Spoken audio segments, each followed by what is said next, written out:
Det er den, der lige skal tidligere.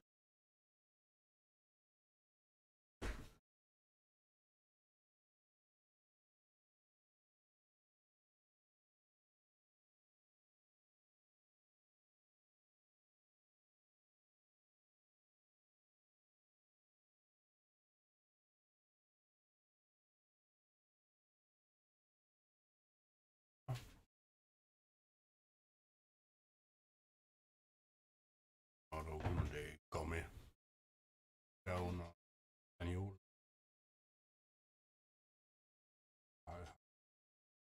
Det er sgu fint. Jeg ikke går med. Nå.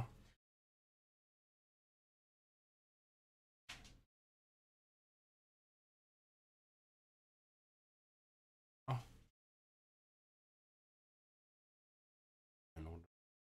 Og vi har jo været i Dragonflight.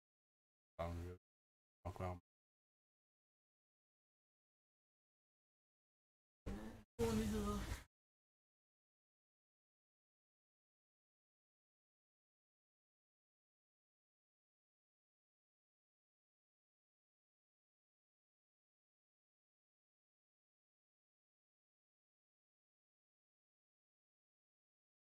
Jeg tror, at det er om klokken 3, måske før. Jeg vil være.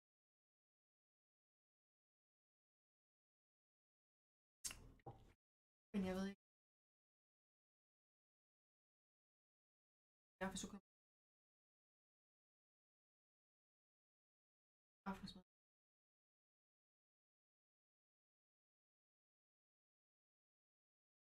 Også med børn ikke skal sidde der, så de bliver leger.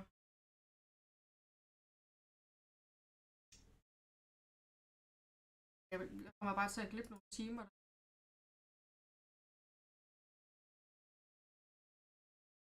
Bare lige.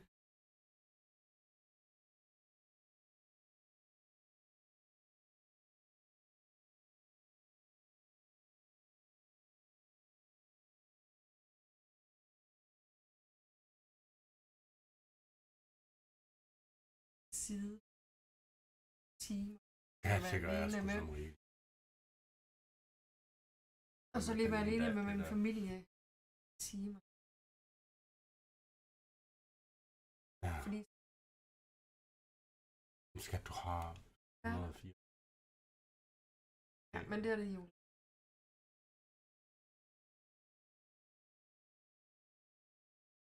Nej, det kan jeg nemlig godt forstå, det der er ingen grund. Nej. Ja, altså jeg gider sgu helst, jeg vil helst ikke køre med nogen, der er det for, men nej, der jeg laver med alt muligt. Det er værre faktisk. Ja, det vil jeg gerne, det er fint nok. Jeg synes ikke, det er da ikke afslappende. Nej, det er fint nok, lad os bare tage med. Nu har du pakkeren med i bilen. Det gider jeg i hvert fald ikke. Og så skal vi bare åbne vores pakker herhjemme. Det kunne vi også.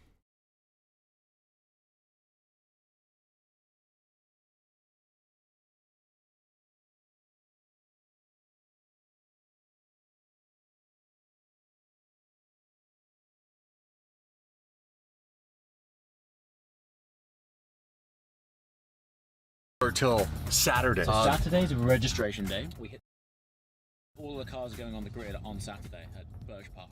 That's cool. It's going to be awesome. In the meantime, we're getting basically Mr. JWW is giving us the grand tour of all the little things we know you guys will be interested in. So we're gonna go see some like shopping malls and also like obviously supercar shopping. Dave and I have been talking about buying a car over in Europe or maybe even here. Now the cool thing that we have a benefit at, unfortunately the Americans don't have, is they have a 25-year rule to import a car from another country. We have a 15-year rule, so we can get a car in like the mid 2000s or 2007 older. or That's older. right. And that even falls into my manual Murcielago LP640 is a 2007. So with any luck, if I could find another one to replace it, maybe there's one here. Like they have everything here, right, James? They have everything here. Sorry, I just got ready. Also, Hey, how's it going? as a CFO of this trip, I've realized that cars are cheaper here because it's really hard to export once they come to pretty much stuck here. And when a new car comes out, everybody here wants what's new and shiny, and the old ones really drop in value. So we could find a really good deal on the car here as well. That's your finance. Right, Cadillac.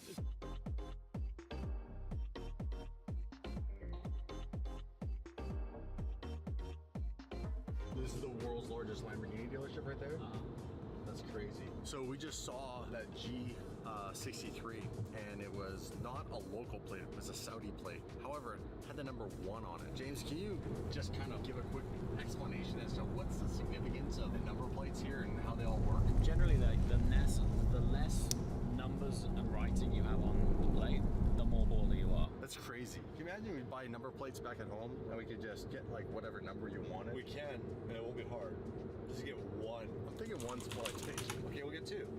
We'll get 2. The number 1 in Dubai sold for $9.5 million, and that was in 2008. We're out here today. It's way more reasonable. It's hot. Yeah, This is Pupil of Fate. Don't ask me about the name. Pupil of Fate. Pupil of Fate.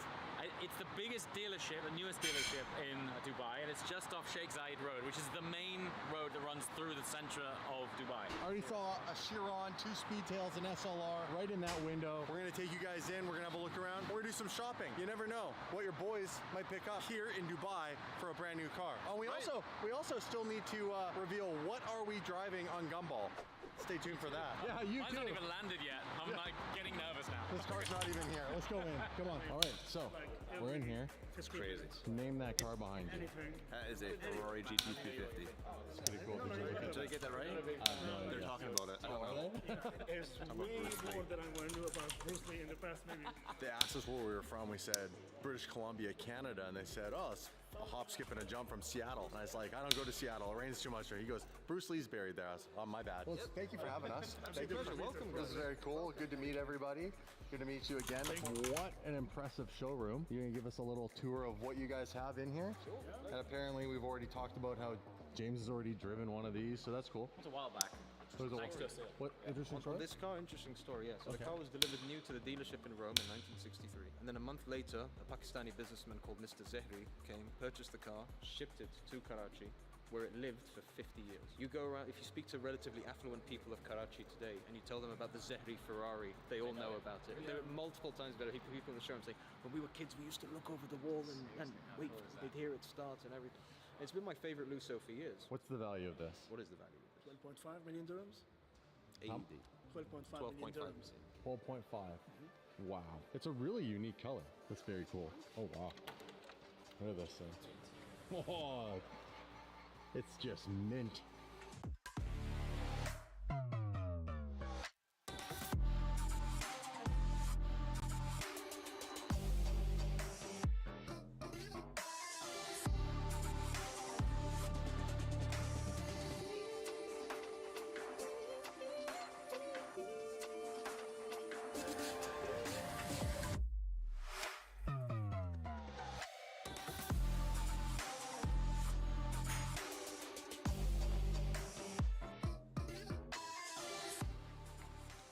Monza SP2. I'm just admiring it, trying not to get close to anything. He opens the door and says, the key's in it, you can start it. I'm not gonna say no to starting one of the best sounding engines on the planet, a V12 Ferrari engine. 1 foot in, and you sit on the door sill, and I know people have held this column, and you gotta kind of like slide in. There we go. Still somewhat flexible for 43. You guys ready for this?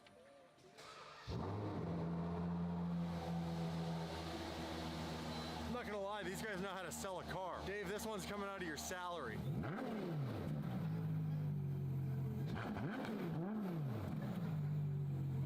It's the best thing ever. Nothing beats a V12, especially a Ferrari V12.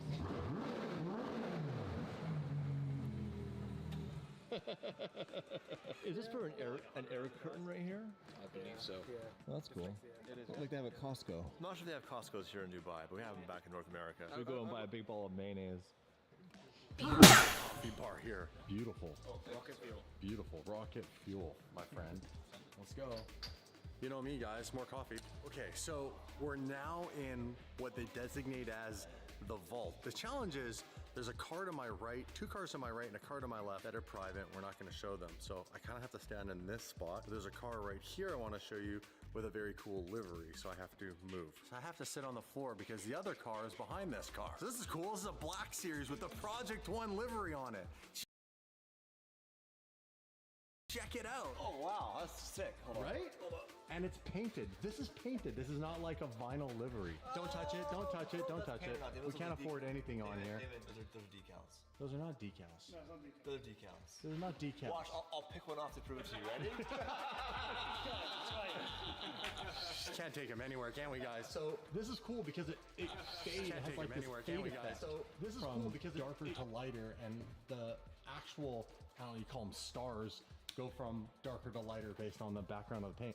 And then you have the turquoise, and I really like this ring around the wheels. I want lights like this that go from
You'd be able to handle it if somebody asked you for $2.1 billion back. Would that be okay? Would you be able to still withstand things? We're financially okay. Including you have $2.1 billion to give away. If somebody came to claw that back, you'd still be fine? We'll let the lawyers handle it. We are financially strong. You know, the $500 million that you guys spent on Twitter, where did that money come from? Are you confident in that? Or do you have additional money? And the reason I ask these questions is, again, you guys aren't FTX, but FTX was making a lot of investments in other places that turned out to be customers' money. Where did you guys get the money for the $500 million investment in Twitter? We don't use customers' money. We have revenue. Our revenue comes from trading fees, and we have very solid revenue. We do not spend on crazy advertisements. We're okay. And we paid the Twitter investment already in cash. Was done. It was not customer money. That I can guarantee you. In 21, Sam Bankman-Fried said that he bought you out, your stake in the company. I imagine he transferred funds to you, likely somewhere between $2 and $3 billion. Is that right? I remember it was $2.1 billion at the time, and a big chunk of that is in FTT tokens, which are now worthless. So he sent you FTT tokens, and you believe that the majority of the $2.1 billion was that? It's a combination of, I believe it was a combination of BUSD, BNB, and FTT. I don't know the exact combination now, but it's probably about, I don't remember exactly, but FTT is a big chunk. And that's why we still had, like, you know, even after the FTT price dropped over the last year, we still had $500 million worth of it, $580 million worth of it on the day when we transferred from the address we received a year and a half ago. We never touched it. We actually kind of forgot about it. And then we transferred it on the blockchain from that address we received to Binance.com, and that got picked up by the community.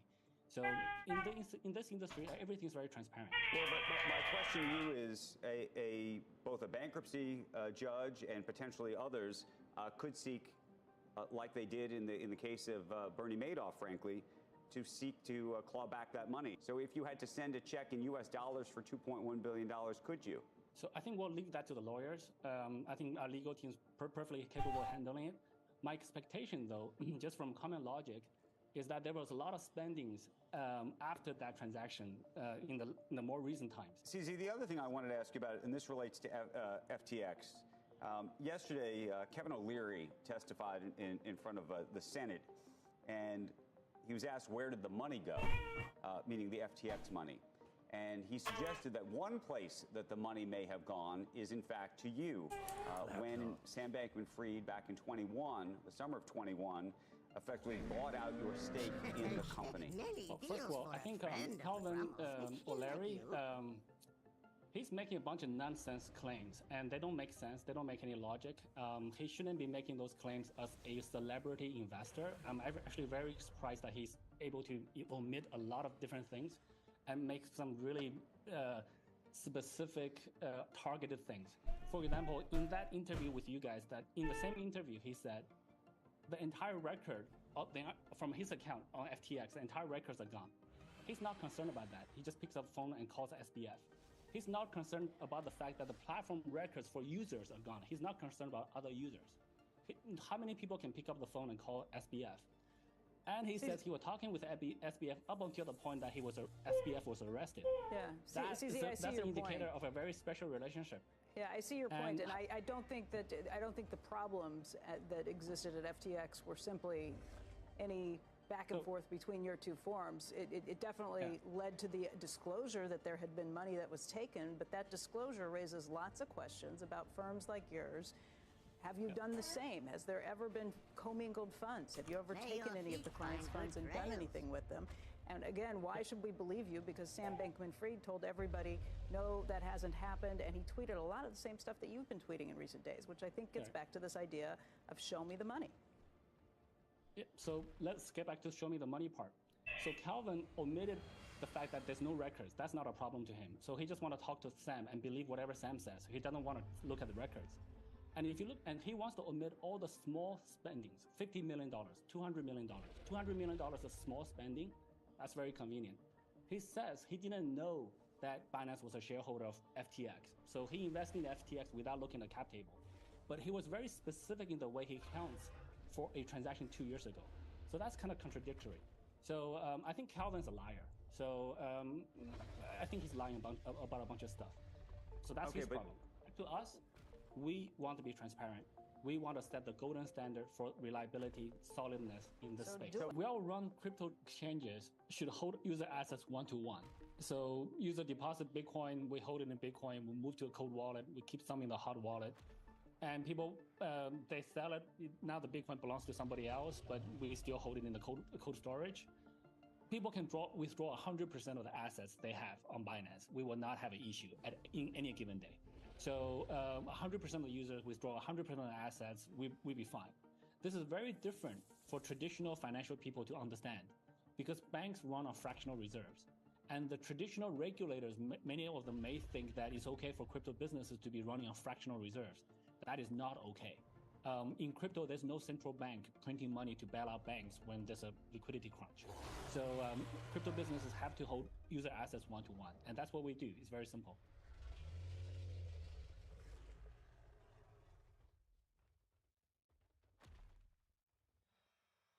Ladies and gentlemen, welcome to Throwback Thursday, where we to be able to handle it.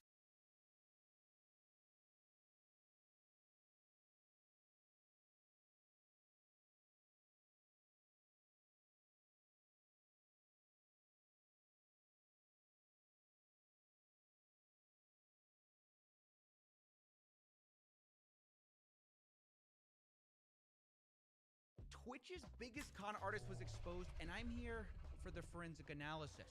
Look, the crime has already been committed. It's already been confessed to, so we're not here for any of that. Instead, we're here to figure out how and why. I'm talking, of course, about Slicker. He's a famous live streamer who used his connections with fans and other live streamers to beg and borrow over $300,000 and never returned it. And so I was up all night talking to the victims of all of this, and their stories are wild. And I should start by saying, I don't mean Slicker is the biggest con artist in terms of money. Like, he didn't rob Fort Knox, he didn't steal a famous painting. I mean, he's the biggest in terms of the sheer number of victims who have come forward. I mean, this guy was working hard. Basically, if you had a Twitch account, this guy came to you for money.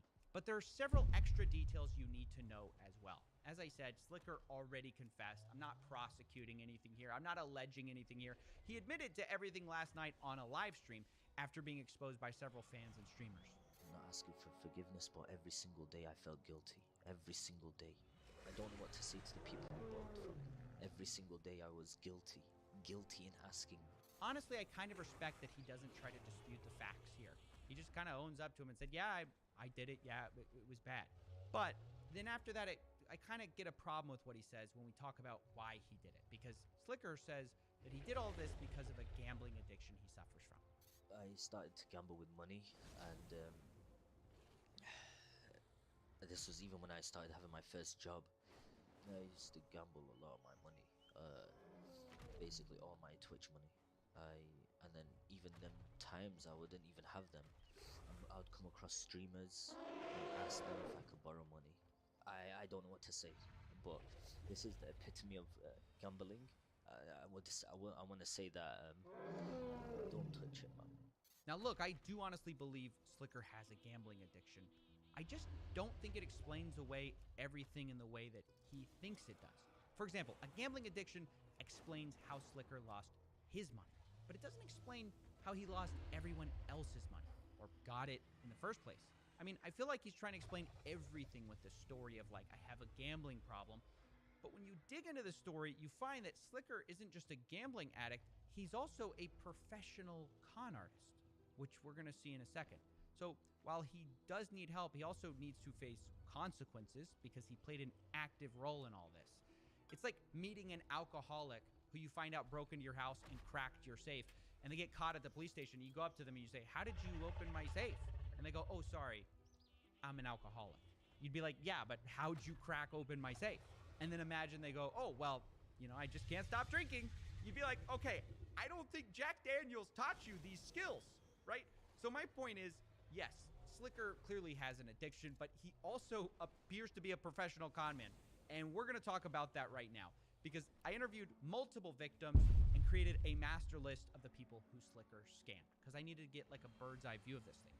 There are over 55 people on this list owed money right now, and the total scammed is over $384,000. And what did I learn from these 55 people? Well, there were a lot of different ways Slicker liked to approach people, but he really liked this bank scam. My bank account got locked. Temporarily locked. Don't have access to my money, sadly. Because the UK banks, but whatever.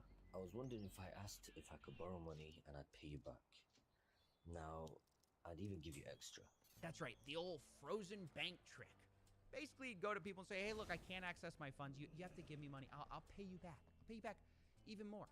And it's sort of incredible to watch because not only is all of this a lie, but he's just so good at acting ashamed.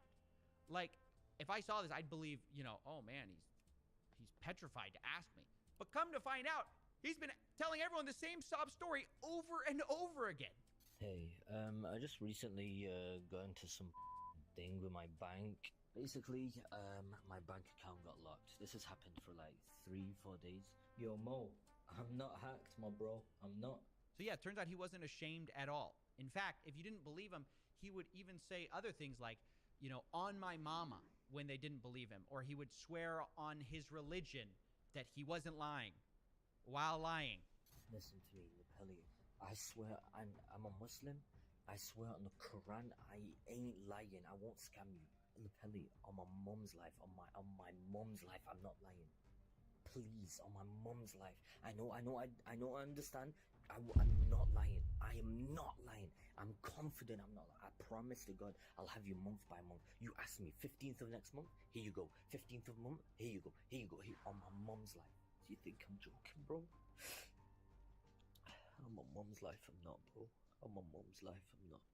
I absolutely cannot stress enough just how many people he used these tactics on to try to convince them. And it's interesting how he like refined it over time, right? This is my point about like professional con man. He's like a stand-up comedian who tries his act in every city and like hones it until he figures out exactly what to say to make the audience laugh, but he does it for like scams. Like he knew the exact script to use. For example, this is the YouTuber Oompaville who gave him $1,000, but when he was asked for another 1,000, he refused. So he said, I got you on my mama. He refused again. So Slicker sent him a document from Bluestone Credit Management in order to show how much he was in trouble or whatever. Like, he's basically saying like, oh, I'm in trouble with taxes. Like, you got to help me out, man. I mean, it's genius because I'm pretty sure this document is real. He says, bro, legit tax killed the F out of me, which might be true.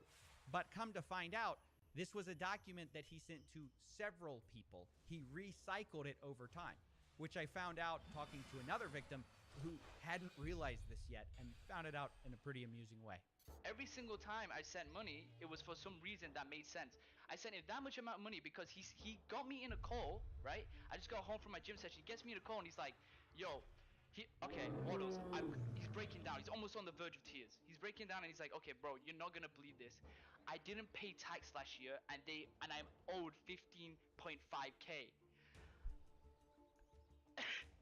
And listen, he had the proof though. So this is the thing that doesn't make sense though, because I don't know if he was lying to me. He sent me a document. He sent me the document. Nothing blurred out, nothing. It's on his lap. I've seen his room. I've watched his stream so many times, so I can tell you this is 100% legit. He's got his hairy ass arms in the picture. It says his name, all the info, and the amount owed, and it says it. I have the proof. I think it's 15.3k to be exact. Sorry, 15.3k. You know, I've already seen this screenshot, but not from you, from someone else who got the same letter. I swear to you. Oh, no way. I swear to you, he was sending it to everybody. He was sending it to everybody. Bro, this is news to me, bro. I did not know this. What I think is so crazy is that Slicker's scheme worked in part because of how many people he was like simultaneously lying to behind the scenes. And even though his tactics were the same, the exact story would sometimes change based on the person, so that it took so long for people to figure out, which was explained to me by yet another victim who found out because her roommate was hearing a different story than her. And it made her curious. Why was he getting asked for less money and with a different story than her? He asked me for 5k in the video crying, swearing on the Quran, on his parents, where he'd pay me back. But then he's asked Mini Titan, who doesn't have as much money, for £300. Tailored it specifically to Mini, knowing he has less liquid income than me. Like, and for Mini, it wasn't like the story of like how he's in debt with bad men. It was that he had an electric bill he needed to pay and he was going to get cut off. He made different stories for different people depending on how much he thinks he could get out of them. It's crazy to hear Slicker's scam exposed so well by someone who never intended to expose him at all. She thought she was his friend. Her name is Lupelli, and she was going through chemo when she was scammed by this guy. He did this to you while you were going through chemo? Well, I was going through chemo, man. He knew that while asking you for money. Yes. He knew that. So this is why I had no idea that I was being scammed, because first off, I met this person multiple times in person. He knew I have severe autoimmune diseases. While going through chemo, he calls me up and he's... Come on! Sorry, I'm shaking thinking about it. I thought this guy was my friend, and he calls me up saying that he's gonna get shanked. He owes people money, and they're outside. Like, if he doesn't pay them, then, like, they're gonna break his legs. And I'm thinking, like, I gotta help this guy, you know? I was going through chemo. I didn't think I'm getting scammed by, like, my friend. Like, he's in a hard time, I'm in a hard time, but I can help him. So I help him. Promises to pay me back. And he just doesn't. Guys, if you don't get it by now, this guy will do and say anything for money, okay? No bar is too low if you're going after people in chemo. Which is the reason why this community needs to be very careful and trusting Slicker ever again. Because right now, he's out there making the apology tour, saying how he plans to pay everyone back. But how can you trust him? It's a question that even he's aware of.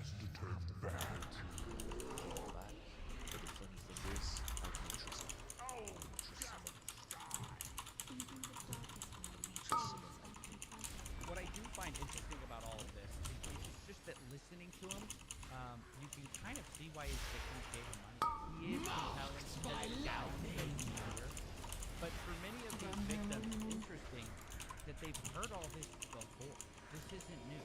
Like, he kept saying, no, you don't get it. I'm not lying to you. I'm not lying to you. You know, now I know he was. This is what's upset me the most. That he wasn't going to pay back if I gave him the 10k. He knew he was Juleferie? Der er ikke juleferie, der er Nej, jeg ved det ikke. having a Det low er derfor, jeg income spørger. bank, which will, Så åben aflad, altså. he was just giving me Der er ikke noget i vejen nu, for jeg er lige pludselig sådan at syde på. Altså, der er selvfølgelig ikke lukket skat. Jeg spørger dig, om de har åben morgen. Det er jo fordi, jeg er i tvivl, ikke? Og så behøver du ikke sådan at sige juleferie. Der er ikke juleferie, der er aldrig juleferie. Jamen, jeg skal nok selv finde svar på mine spørgsmål. Men der er da ikke lukket, der er heller ikke lukket imellem jul og nytår. Most of those people, I have to say, he then asked for more money. And some of them, he even like fake paid. He sent me money back, I was like, hello. He would be like, yeah, I can send it. And then he sent me 1.7k on PayPal, but he sent it as a transaction. And then 3 days later, it was Truthfully, the most surprising thing about this whole scandal is just how well this is reflected on the rest of the Twitch community, while also reflecting so bad on Slicker. And for this part, I just want to hear from one of Slicker's victims. He also showed me elements answer to me when he breaks him and such a streamer of him DMing them and then like asking for money and then them not sending money back. But the worst part of it, of all of that, is like he's so shameless. He would tell them to me. He'd be like, bro, you don't understand, streamers don't, like, they're so money hungry, they don't want to, so ironic now looking at it, but he was like, streamers are so money hungry, they don't want to help anyone out, blah blah blah blah blah. And now after everything's come out, all these streamers sent him so much money. I cannot believe he said that. I cannot believe he came to my DMs and told me, yeah, all these streamers, all they care about is money. You're the ones who paid him all the money. I don't understand. Yeah, you know, it would have been better if they worked for you. Honestly, like, the biggest lesson from this is that, like, Slicker's terrible, and a lot of streamers are actually good people, like, they really want to help people out. It's like the takeaway is not that streamers are really not generous. It's like, if anything, it's the opposite. It's like they're too generous. That's right. If anything, Twitch streamers just come off looking like almost naively generous. And while I say that, I actually have good news, because after this call that you just heard, I got a great update that I want to share with you. Two of the biggest streamers, XQC and Ludwig, both just pledged to actually clean up Slicker's mess and refund all the people affected by the scam, which is amazing and proves my point once again. And while they're still working on it, I can confirm that Lupelli, the woman we just heard from earlier, has actually already gotten her money back, so absolute credit where credit is due, guys. That's an amazing thing. Another interesting development from this is that many people have used this as an opportunity to call for the banning of Twitch gambling, which I absolutely agree with, especially sponsored gambling. I mean, do I think Twitch will actually do something from like mounting support and most people being against it? No. The elements answer to me! But do I think they should do it? Absolutely. It's a plague on the platform for everyone who isn't the streamers who are sponsored and making millions of dollars, right? So yeah, that's basically where this story stands. Make sure to give some love to all the people who share their story, pump the stock, send some money to my frozen bank, and I'll see you in the next shadow. Shine in the darkness. Lend me your strength. Jake Paul is getting sued in a class action lawsuit for promoting safety, but there's a problem. We don't know how much he got paid. So today, I'm going to answer that question and expose all the crypto scams Jake Paul has done, because the list is long. I've already counted 5 of them. And we're going to do a counter right here for how much money he's taken from fans, because I may not think it's funny, but I will certainly make it entertaining for you guys. And look, obviously, this information will probably be helpful to the class action lawsuit against Jake Paul. And so many people probably want to be making this video to make sure Jake Paul. And I want to be clear, absolutely not. That was never the intention. It's just a happy accident. Let's get into this investigation. 5, 4, 3, 2, 1. The elements answer to me! The challenge with catching crypto entries. On the one hand, everything on the blockchain is trackable and publicly available. This is a good thing. On the other hand, it's super easy to set up anonymous crypto identities whenever you want to do something dodgy. In fact, it creates this strange dilemma where dumb influencers can be easily tracked, while smart influencers can't be, because they can set up hundreds of different anonymous wallets, and eventually it becomes impossible to track what belongs to who. And Jake Paul is sort of somewhere in between these two extremes. He's not as dumb as you guys probably think he is, but he's also not as smart as he thinks he is. So even though Jake Paul is going to try to hide his various crypto accounts, today we're going to hunt him down and connect him. Starting with this one, the public Jake Paul wallet. The one he publicly links to himself via OpenSea and says was his. Now, before we go any further, I just gotta say, if you want more high-effort, high-quality investigations into your moms, don't forget to pump the stock, guys, by liking and subscribing. It's absolutely free. You can always change your mind. But going back to Jake Paul's wallet, there's actually some good info here as far as scams that we've already covered.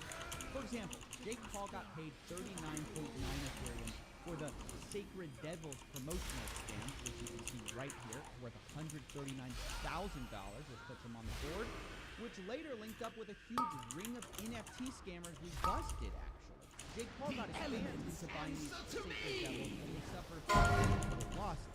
He also funded another NFT scam from this wallet, this time his own project called StickDix. You can see him here funding the foil wallet of StickDix with 1 Ethereum. He promoted it himself, saying this. What up, Big Dick? The community, violation. The cat community has grown like crazy over the past 24 hours. We're almost at 10,000 spermatosa on the Discord community, and we are just getting started. The result being very satisfied customers. He also got Lana Rhodes to help promote it via Instagram, which of course she had no problem doing because screwing her fans is part of the brand at this point. Investors in StickDix also suffered near total losses. Meanwhile, Jake Paul raked in $1.5 million with StickDix, even while doing nothing he promised via the roadmap. Now, I'm sorry to say that some of Jake Paul's fans were so excited about StickDix before it rubbed, they decided to tattoo this scam on their body. This was only months before the project was completely abandoned by Jake Paul. This guy says, y'all like my tattoo? No, nobody likes it. Now, before we go on here, may I say that there seems to be something of a balance Jake Paul started Stick Dicks, Logan Paul started Dink Doink. I mean, I'm not saying it's anything, but apparently these guys with unlimited resources and full creative control, both of them go straight to drawing dicks. Maybe it's just a self-portrait. But look, so far, all this information is publicly available. But now we're going to move to wallets that no one quite has pegged yet. And we're going to do this by lining up some influencer posts.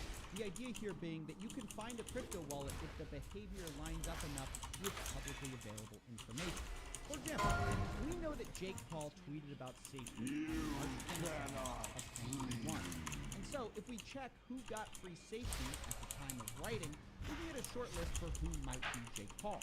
For example, consider this wallet, which got paid 50 trillion safety by the deployer wallet a day before Jake Paul tweeted on the 27th of March. Now, of course, I've got to say, just because a wallet gets paid around the time Jake Paul tweets doesn't mean it's him, of course. So, what do? Well, we have to dig for more clues. So just following this wallet, it later cashes out that safety for $190,000 and sends it to a different wallet. That wallet is publicly tagged as the problem, which is one of his favorite names for himself. So this is kind of promising, right? He's got this wallet receiving $200,000 in safe move, and it's sending that money over to something called Problem Child on OpenSea. But what if that's just a coincidence? Well, the good news for us is, as I said, Jake isn't that smart. So, of course, he used this same wallet for more than one pump investment. Take, for instance, MILF Token, which he also promoted on May 17th without any disclosure that this was an ad. He said, I'm thinking about becoming a MILF at MILF Token. A few days before, a bunch of tokens got deposited into a wallet, which was later cashed out at that same Problem Child wallet. This was sold for $50,000, which isn't a ton of money, but further corroborates the evidence. But again, maybe you're thinking, hey, look, this just all sounds like a lot of coincidence to me. So let me give you one last piece of evidence we have.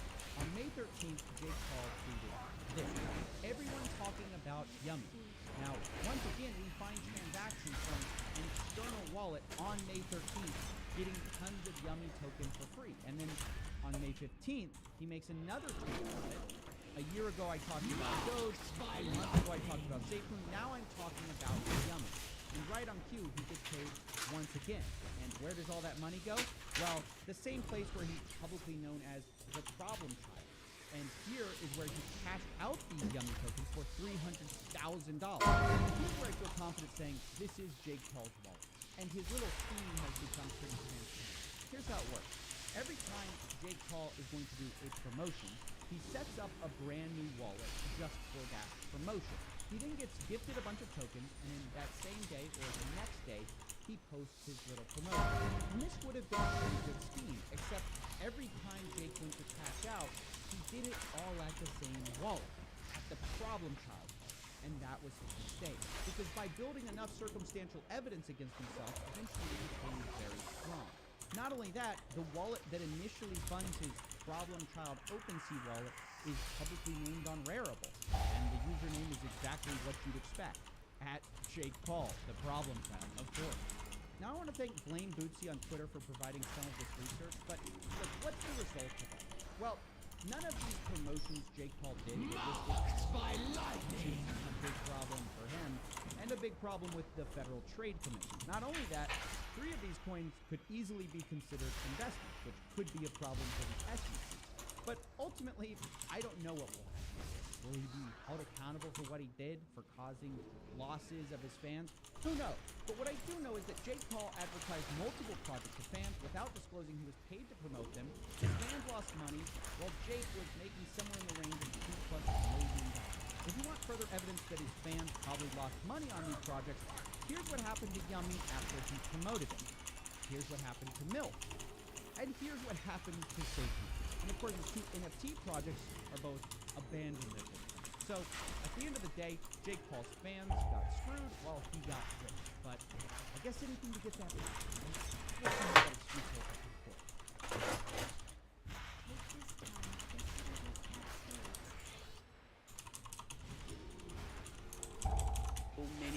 our media elites who should have been calling him out, or at least investigating him and not rubber stamping him. It's an indictment of our financial system, even our most sophisticated people in BlackRock, in Sequoia, who didn't see this coming, who also rubber stamped him. And you just wonder, like, if you can't trust the top people in crypto who are supposedly the good guys, the guy saving crypto, just a month ago, or 2 months ago, he was the guy on Capitol Hill that was talking to Gary Gensler, to all the top people in Washington. He was orchestrating the regulation of crypto. If that guy is a complete fraudster, liar, psychopath, and nobody knew it until it was too late, what does that mean about the system itself that we're building? So you are one of, if not the best, like, fraudster investigators in the world. Did you sense, was this on your radar at all, SBF, over the past couple of years?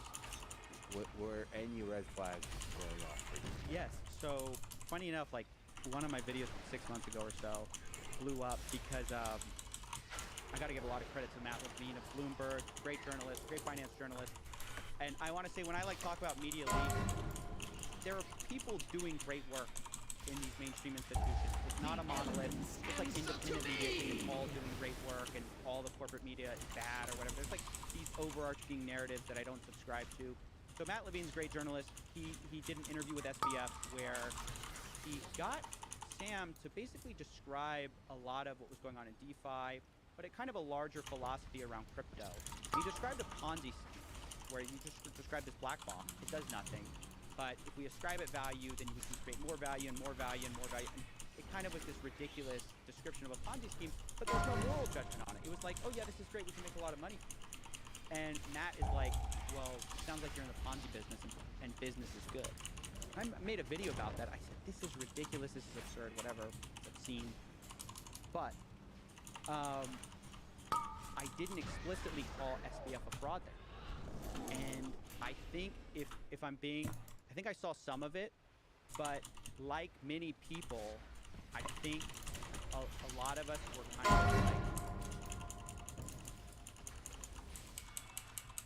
I think a lot of us missed how wrong everyone could be at the same time.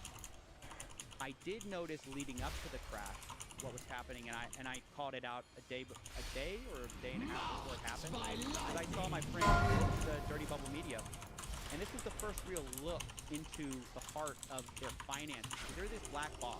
You just kind of had to evaluate them without knowing much. And once we got a peek under the hood of what their finances were, I realized, oh my gosh, these guys might be completely insolvent. So I made a tweet about it. I hope some people saw it and got their money out. But pretty quickly after that, I caught the narrative of what was really going on at Alameda, that it was basically this Ponzi scheme that they had built. You ever sit like Batman in the dark, since you fight crime, and wonder, like, sad, just staring into the darkness and thinking I should have caught this earlier? Yeah, I think in your $10 billion, $10 million. $10 million. We're working our way there. With a bunch of sure, like cocaine. it's never enough. It's never enough. Like, you always could be catching stuff sooner. You always could be doing more. I mean, the fascinating thing you said is that one of the lessons here is that a large number of people, influential, smart people, could all be wrong at the same time in terms of their evaluation of SBF. This is one thing that I don't understand too. I think it's one thing to not see something. I think it's another thing to, like, rubber stamp or explicitly endorse. I feel like a lot of people didn't look too close at SBF because I think a lot of the warning signs were there. But my feeling is, if you're a Sequoia, if you're a BlackRock, wouldn't you do that due diligence? I mean, like before just endorsing something, especially in the crypto space, this is just why I don't do any deals in the crypto space ever. Because it's impossible to know which ones are going to be the, like, big hits or the big frauds or, you know, whatever. But if you're going to make that bet, if you're going to make that play, you would think that you would do all the research in the world and you would get sophisticated looks at their liabilities, at how they were structured, all that stuff.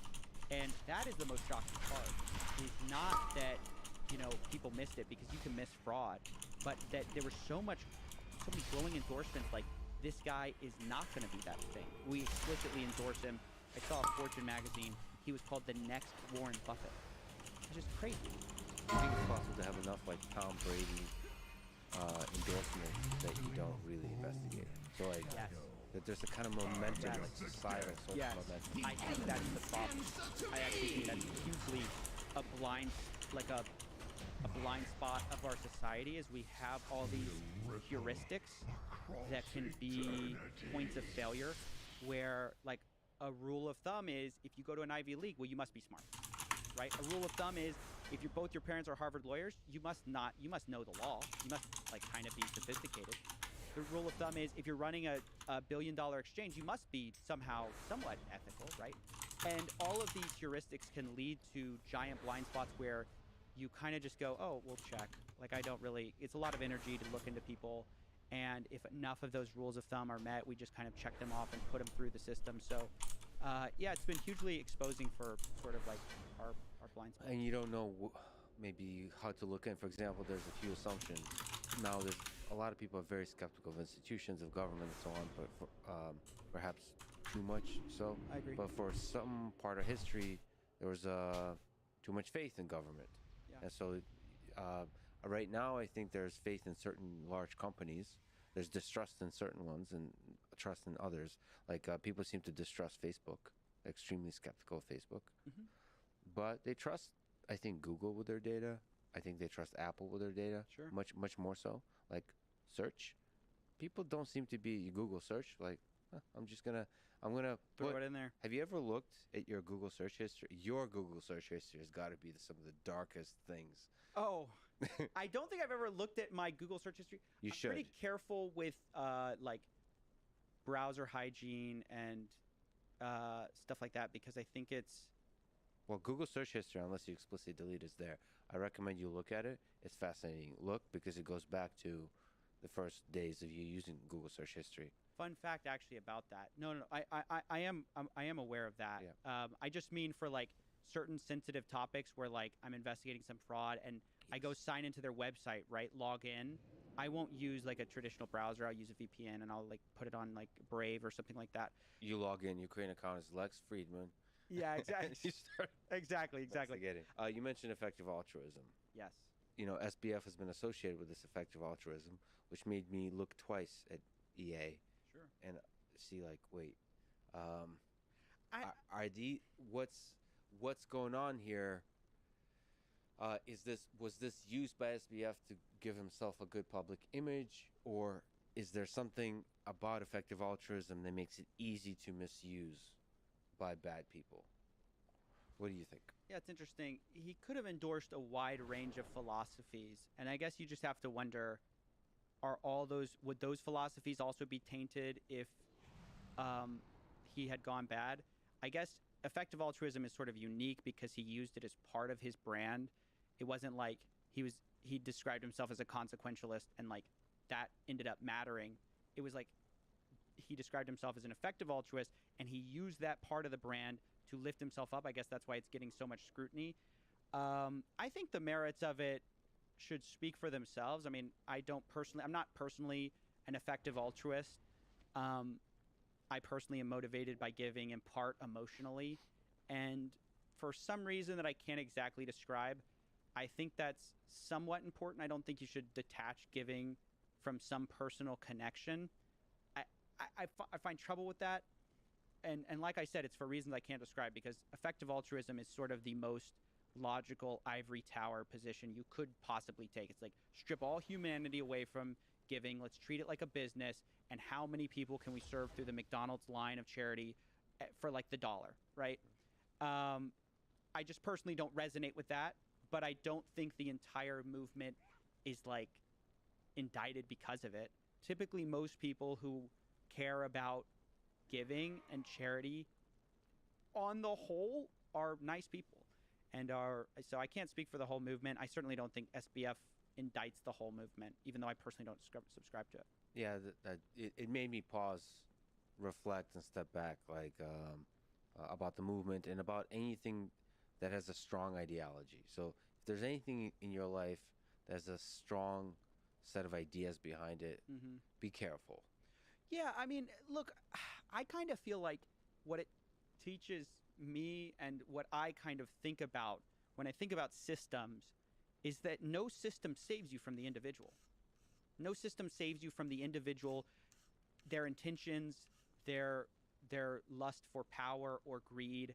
I mean, I think one of the great ideas is the decentralization of power, and like this is why I think democracies are so great, is because they decentralize power across a wide range of like interests and groups, and that being an effective way to kind of try as best as you can to spread out the impact of one individual, because one bad individual can do a lot of harm, as I mean clearly as seen here.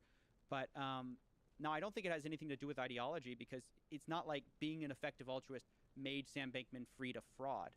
He was a fraud who happened to be an effective altruist. Well, that makes sense. So there is something about, yes, no system protects you from an individual, but some system enable or serve as better catalysts than others for the worst aspects of human nature. So, for example, communist ideology. I don't know if it's the ideology or its implementation in the 20th century. It seemed like such a sexy and powerful and viral ideology that it somehow allows the evil bad people to like sneak into the very top. And so like that's what I mean about certain ideas sound so nice that allow you, like the lower classes, the workers, the people that do all the work, they should have power. They have been screwed over for far too long. They need to take power back. That sounds like a really powerful idea. And then it just seems like with those powerful ideas, evil people sneak in to the top and start to abuse that power. Yeah, I mean, I don't have a lot of probably big brain political takes, but what I can say is that you can never get away from both the system and the individual mattering. For sure, some systems incentivize some behaviors in certain ways, but some people will take that and go, okay, all we need to do is design the perfect system, and then these individuals will act completely rationally or responsibly in accordance to what our incentives say. That's not true. You could also say all we have to do is focus on the individual, and all we have to do is just create a society which raises very well-adjusted people, and then we can throw them into any system with any incentives, and they will act like responsibly, ethically, morally. And I also don't think that's true. So incentives are real, but also the individual ultimately plays a large role too. So yeah, I don't know. I come down sort of in the middle there. And some of that is just accidents of history too. Which individuals finds which system, you know. Become the face of that. Yeah, with FTX versus Coinbase versus Binance, which individual, which kinds of ideas and life story come to power. Because that matters. It's kind of fascinating that history turns on these small little events done by small little individuals.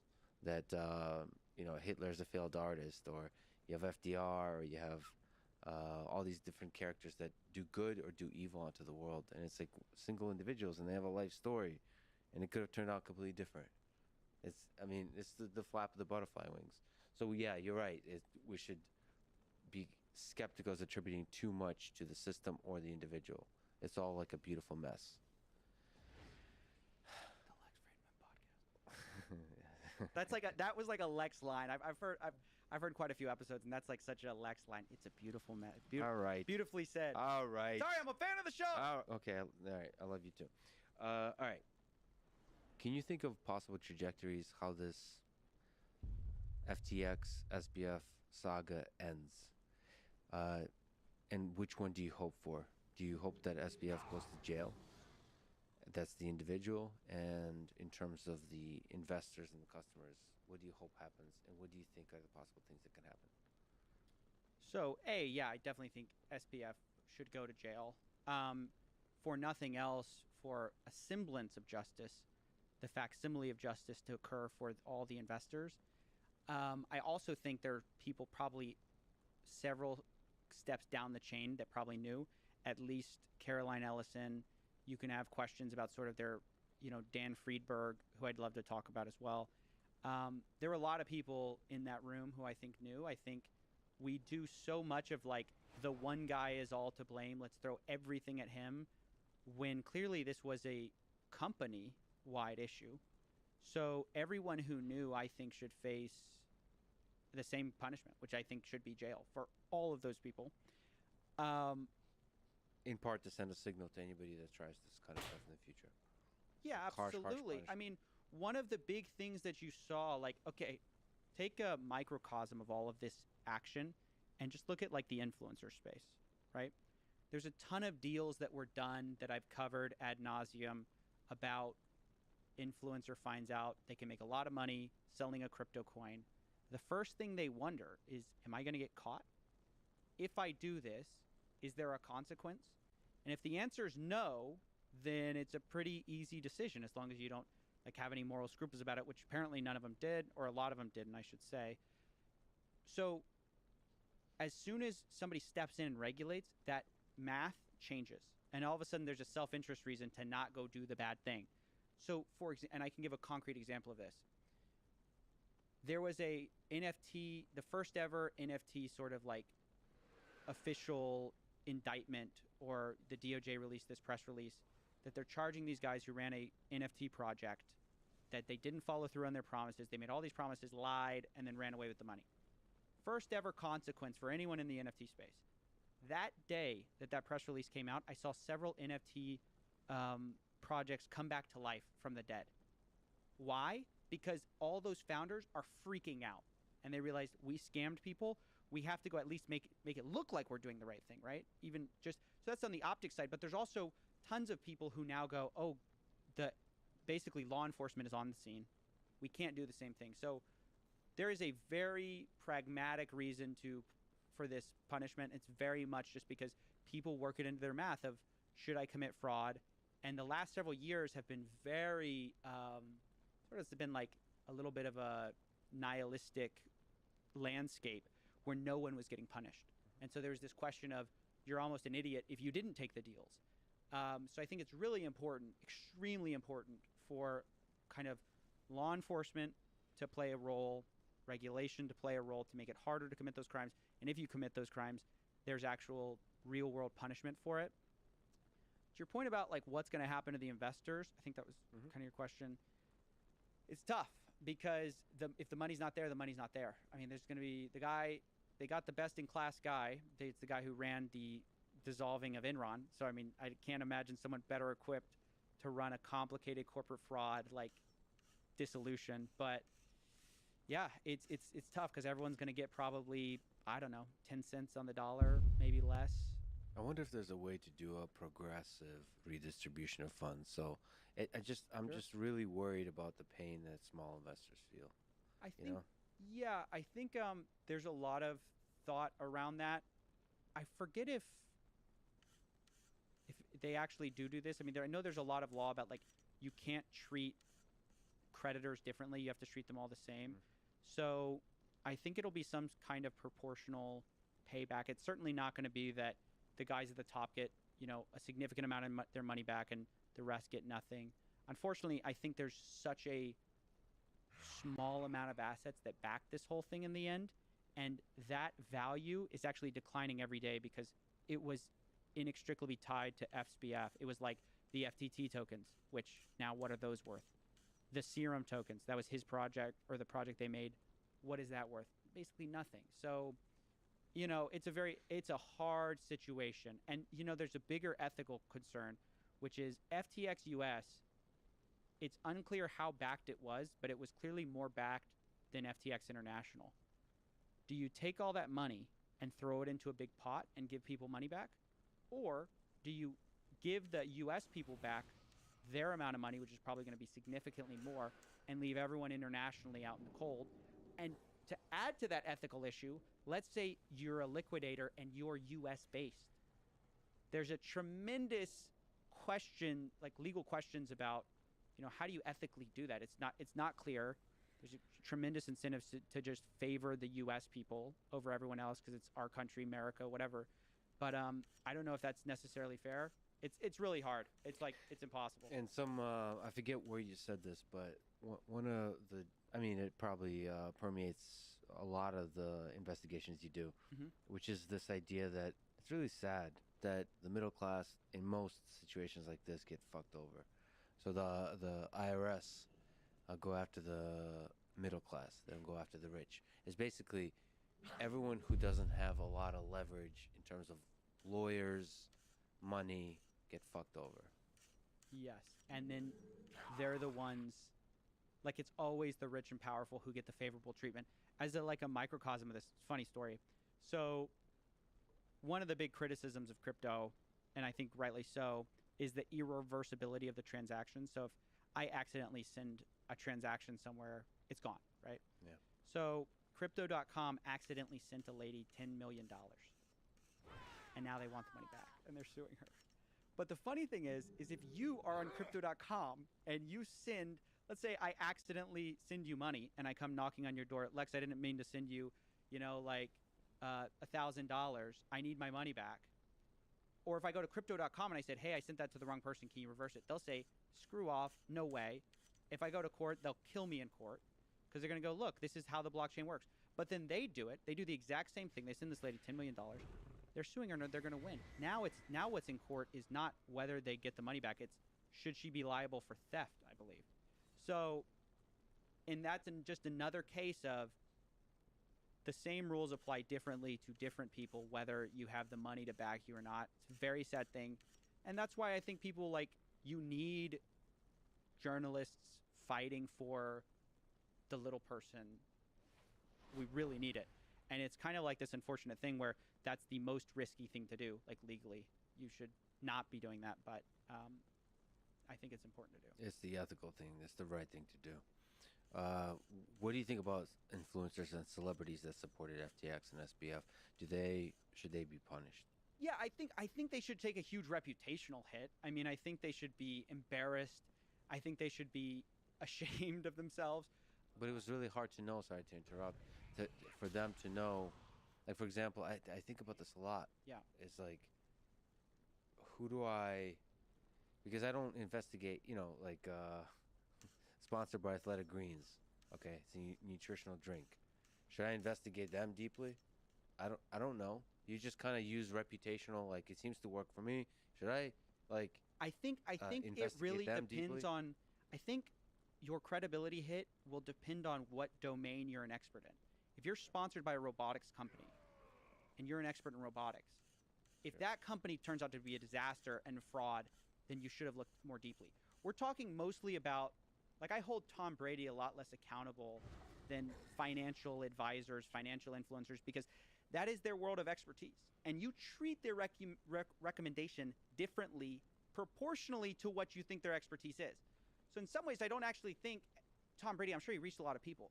I personally didn't feel at all moved by his recommendation because it's just money.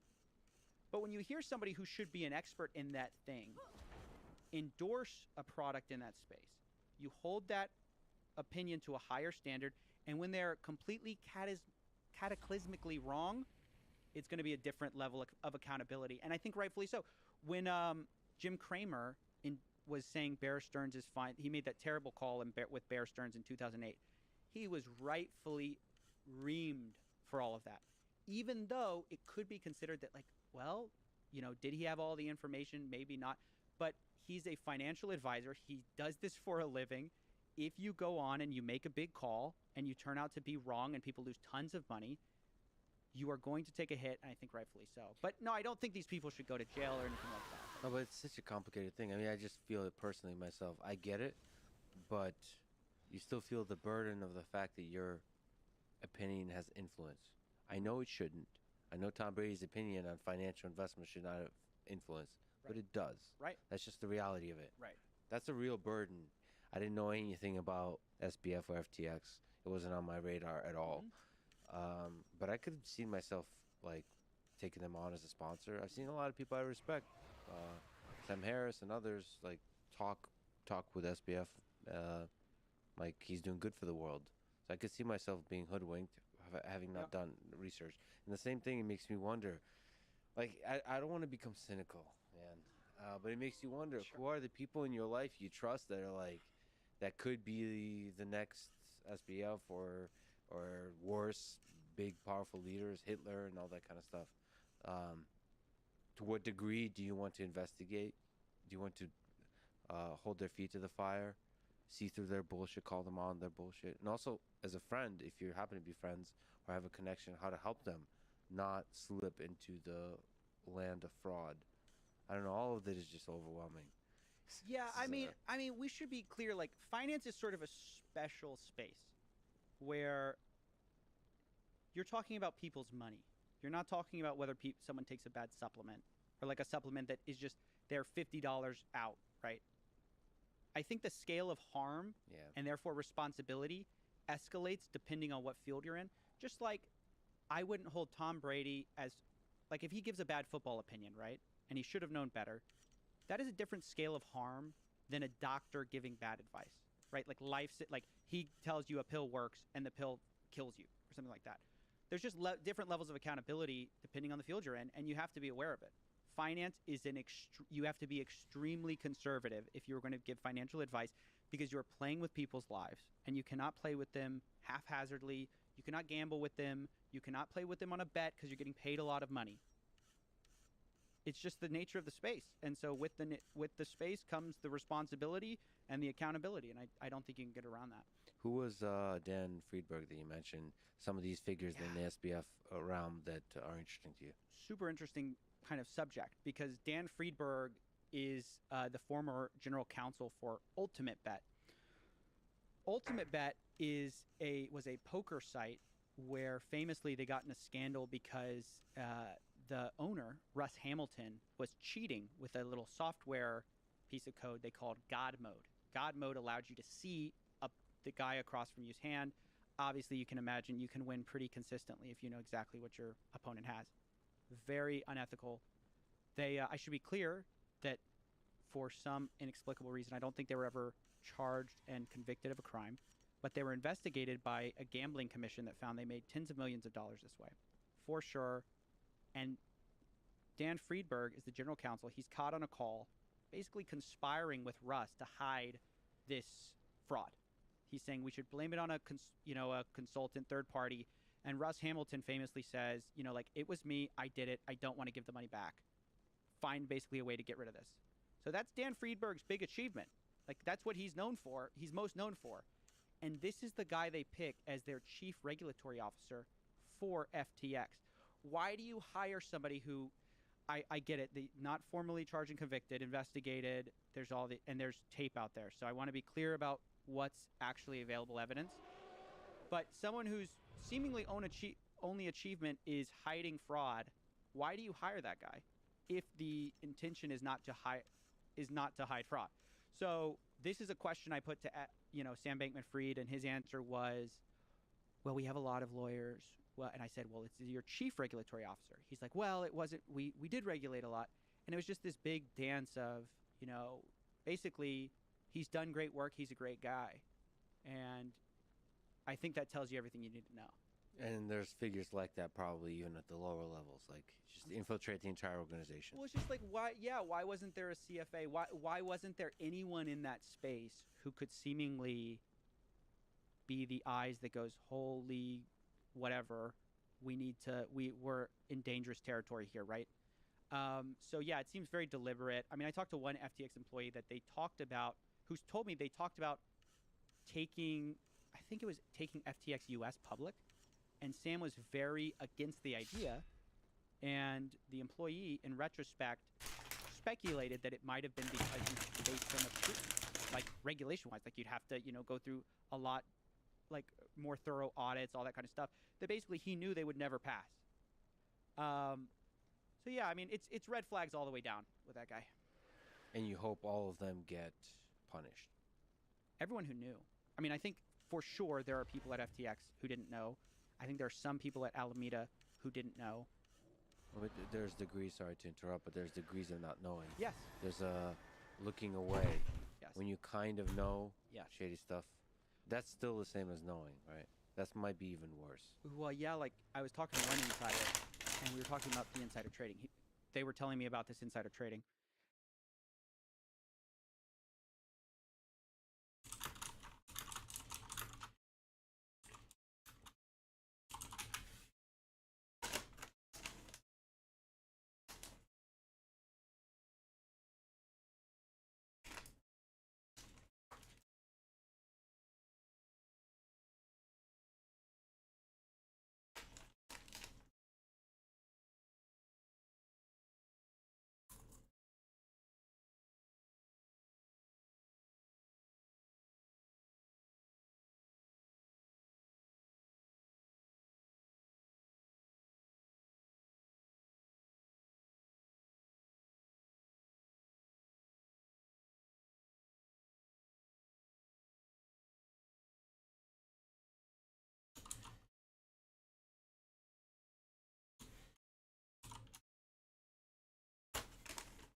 Zoomer streamers who scream at the camera. I feel like that's all these guys do. Destiny could suck a fat ass cock. At this point on the internet, I know more anti-black shit than you do. You're 33 years old with blue hair. I could be way more racist than that.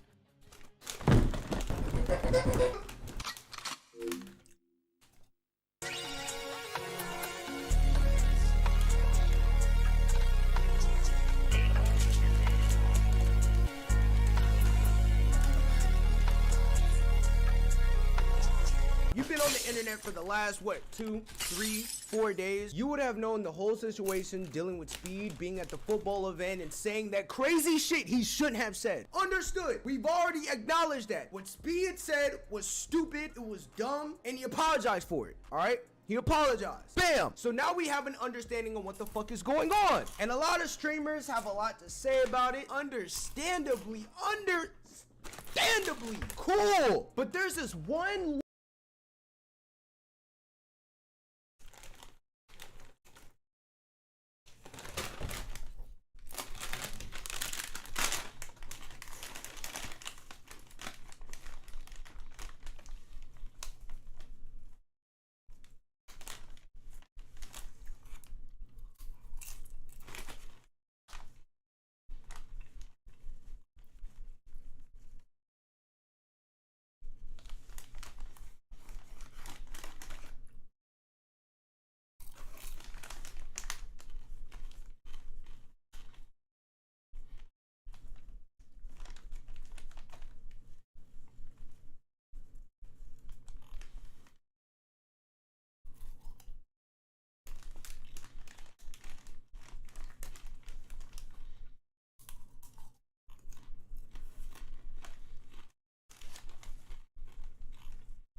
little fucking stupid ass, ugly ass, old ass, 30-year-old ugly ass that got something to say about the WL. No, fuck that. Not the WL community, the black community. And specifically, the black content creator community. Destiny, alright, he had a lot to fucking say about Destiny. You know what I'm saying? You know what I'm saying? The young niggas creating content and shit. And it's just funny because it's like, listen, you know, obviously, I'm black. I'm a content creator. You know what I'm saying? I have a BBC. I can be loud at certain points, maybe. Sometimes I'm loud. Am I being too loud right now? Should I whisper like this in your ear, baby? But I just licked my mic. But listen, that's besides the fucking point. You're getting distracted. Let's start off with the clip that started it all. Bro. What the? Who? I don't even know who. Is this like? I don't even know who these streamers are. I'm not gonna lie. That's cap as fuck. This nigga knows who Speed is. That's cap as You may not know who Kai is, cause in order to know Kai, you'd probably have to be on Twitch a lot. You have to be a Twitch watcher. Kai has transitioned from being a YouTuber to being like a Twitch streamer, you know? Okay, fine. But it's like there's no fucking way by you being on YouTube, being a content creator yourself, and you've never heard of Speed? Nigga, you stream on YouTube. Is this the Kai Cenat guy? Shut the fuck. This shit's so lame because it's like he doesn't even. It's so obvious. It's so obvious that you know who Speed is. It's like, oh, is this the Kai Cenat guy? Like he accidentally got them mixed up. It's like the shit wasn't even genuine. Like nigga, you're not fucking slick. You know who these niggas are. Stop trying to. Shut the. Oh my. You're 33 years old. This is a genuine question. Do these niggas look alike at all? And be fucking honest, please. Be fucking honest, I swear to God. Be fucking honest with yourself. Do these niggas look anything like each other? Bro, look at this picture. What the fuck? There's like this whole new legion of like black Zoomer streamers, and for Black as much as they talked about how like all white people did was scream at the camera, I feel like that's all these guys do. I don't know. So, you don't know who Kai is. And you don't know who Speed is, but you feel like you've watched them enough to know that all they do is scream. Does that shit not sound fucking stupid to you, nigga? Does it not sound like you're generalizing, nigga? You don't know the two biggest black Zoomer streamers that you're talking about, yet you know them enough to the point where all they do is scream. Nigga, don't you have a child? Nigga, go raise your fucking kid. I know there's probably a nigga right now watching this shit like, Bamfa, you're screaming. You're proving his point. Like, you bitch ass nigga, I never admitted to not being loud. If that's just how I am, that's just how I am. If I turn on the fucking stream or I turn on my camera and I talk like this, nigga, what the fuck am I supposed to do? Am I supposed to just, hey guys, welcome to my YouTube. Welcome to my YouTube videos. Oh my God, today we're going to talk about DIY. Look at my stuffed animals. Do you want a sip of my tea? Here, let me blow on it for you. Let me. Don't forget to like and subscribe. Nasty ass bastard! Like, what? Like, nigga, this is you too. The whole point of this entire fucking website is to be yourself. All our content is screaming. Nigga, all your content is fucking retarded. You're 33 years old with blue hair. The new shit is like black dude tears his shirt off and screams something wacky and wild into the camera. Black streamer tears his shirt off, but he doesn't know who Kai Cenat is. Let me ask you two. What black streamer is tearing their shirt off? I mean, there probably are a couple that are on the platform, but what is one streamer that comes to mind? Is racist or homophobic. Don't care. Or transphobic, don't forget. What does that have to do with the discussion? Number one. Catalog following the past. Wait. So, number one, Destiny, that has nothing to do with the fucking discussion. And number two, just because you had one bad run-in with one black streamer doesn't mean you could put the entire fucking race into a box of loud, homophobic, like, nigga, that's dumb. That's dumb as fuck. Yeah, sure. There probably are a few fucked up black content creators. But to put all of us into a box, all black content creators are like this, and I hate that you're pulling this fucking card of racism. Nigga, you were the one who brought race into the matter. You literally said it first. You literally said black Zoomer content content creators. You could have just said WL community, oh, these new streamers, these Gen Z streamers. You said it first, dumb fuck. Oh my god.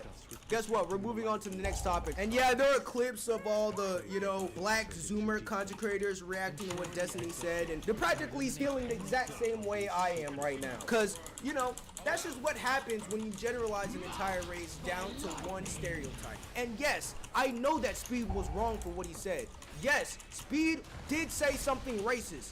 Yes, Speed was in the fucking wrong. But nigga, that doesn't give you the fucking right to just say whatever the fuck that just comes to your head, nigga. These small group of black content creators treated me like this, so I could just say this about all the black content creators. No, nigga, that's not how this fucking works. Just because someone is mean to you doesn't mean you could just be mean to an entire group of people. That's not how this shit fucking works, you idiot. You stupid dump.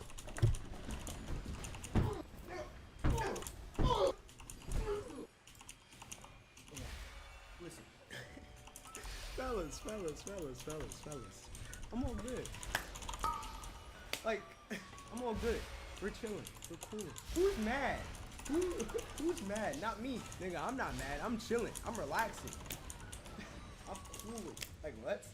This is a safe space. We're having fun. Speaking of safe spaces, I just started a Discord. Link in the description. You should probably check it out if you want to join a cool-ass community of cool-ass people. Come on over. We're cooling. We're geeking. We're relaxing. We're chilling. And it's just good vibes. It's just good vibes. And you know what I'm saying? Be on Discord, play video games, and just be with the group. You know what I'm saying? But yeah, it'd be really dope if you're a supporter of me, you like the videos, and you know what I'm saying? You want to chill and Oh hang my out. fucking god, jag spolar upp namnet. You want to play games, to be chill and not have to deal with, you know what I'm saying, people like Destiny. Yeah, fuck out of here. You're weird. Anyways, Destiny responds to Bruce. Oh God! He couldn't wait, bro. It's people like Destiny. He waits until there's a black person that fucks up. That just fucks up. And then he uses that as an excuse to just be racist. You don't do that, nigga. You don't just use one person. This nigga used the perfect opportunity. The Speed situation with him being racist to an Asian person who be racist to black people. That's where you're fucking wrong, nigga. If you're going to hold Speed accountable, cool. Hold Speed accountable. Say, yo, Speed was racist, Speed was dumb, Speed was whatever. Fine. And that goes out to the Speed fans too, you know what I'm saying? If you really support Speed, you want him to be better as a content creator, then allow him to be better. The nigga did some weird shit, you know what I'm saying? He gotta take that to the chin like a man, bro. You feel me? So cool. Hold Speed accountable. But what you're not going to do is you're not going to discredit Kai. You're not going to discredit all these people's content based on their race. You're just not going to fucking do that. That's dumb as hell.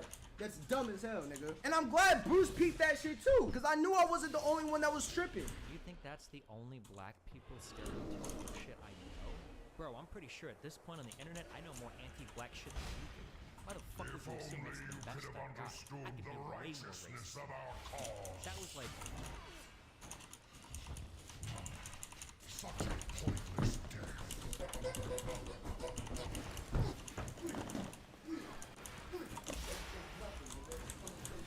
Subscribe to the channel. Destiny can suck a badass cock. I don't even got shit to say to you, man. Like, what, nigga? Niggas probably waiting on me to say something. I don't have shit to say to you. I'm sorry. Fuck, That's nigga. all I can come up with. You a fucking loser. Fuck out of here. He's a fucking that loser. time, like, where we just stop giving loser ass niggas even attention because that's just what they crave, bro. And then when you give it to them, it's like, bro. Like, literally, let's fucking describe this nigga. Listen. Dog. You're 33 years old. Should I do that? Yo, hold on. I'll be right back. Should I violate this? Should I violate? Oh, no. I can't wait to edit it out. Just chill. Yeah, you right here. You either heard me? Yeah. Hey, y'all heard me? Alright. Fucking midget. Fuck 33-year-old fucking blue-haired. Ooh. Oh. Who joined? Hello? Yo. Here's the premise. There was a girl, right? And she's like a then Hello? she swallows, right? But then She goes for a kiss and you really want to kiss her, right? What? She said, like, do you go for it or not? What? X. Most likely. Yeah, I do too. That's what the bait said. Fuck, man. Nebraska Steve, W. Frozen and shattered. What the fuck? What? All right, that's it. I've had enough. I've reacted. I've reacted enough. All right, that's it. That's all you get from me. That's enough fucking react to deal with in one video. I'm sorry. I'm being too loud right now. I appreciate you for watching the video. I wouldn't mind if you were, you know, drop a sub. As you know, we're almost to 700 subs. That's great. That's fantastic. And I appreciate whenever you drop a like, leave a comment, or, you know, just watch the video. I want you to stay hydrated. Go to the gym, talk to your family, hang out with friends, you know, chill out. It's the holidays. You know what I'm saying? Cozy up, get some hot chocolate, and get prepared for Christmas. More uploads coming soon. You guys already know what time it is. And don't forget to join the Discord. Join the Discord and be surrounded by support in a brotherhood, you feel me? Be surrounded by a bunch of gamers like-minded like yourself and have a good time. This is a good vibes environment. You know what I'm saying? It doesn't hurt, just pop through. Thank you so much. You know, You fucking nerd.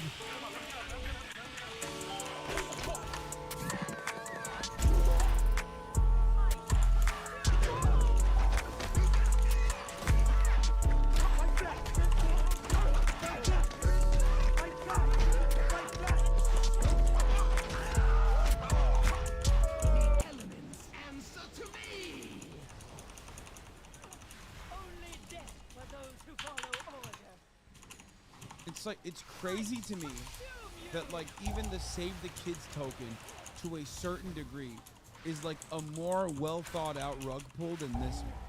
Like, it's wild. Like, that's where we've gotten.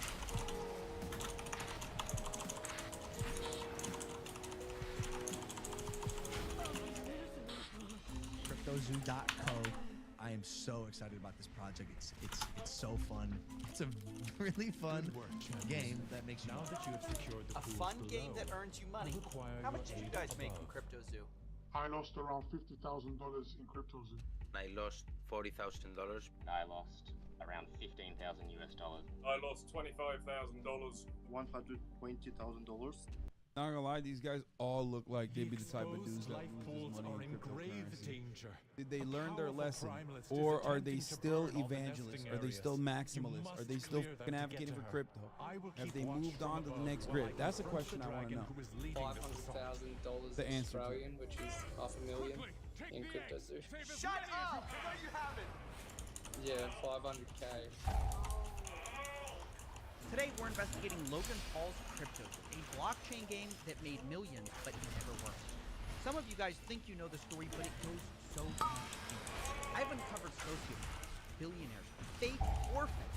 When I mention fake orphans, and of course at the center of it we have Logan Paul himself, who has abandoned this thing, leaving thousands of fake orphans in his wake. I can't unsee the Logan Paul impersonator that is like all over my goddamn feed now as a consequence of fucking Jeff propping him up every time I see Logan Paul now. You guys know what I'm talking about? There's a Logan Paul impersonator guy who looks exactly like him. Just like Thousands of victims in his wake.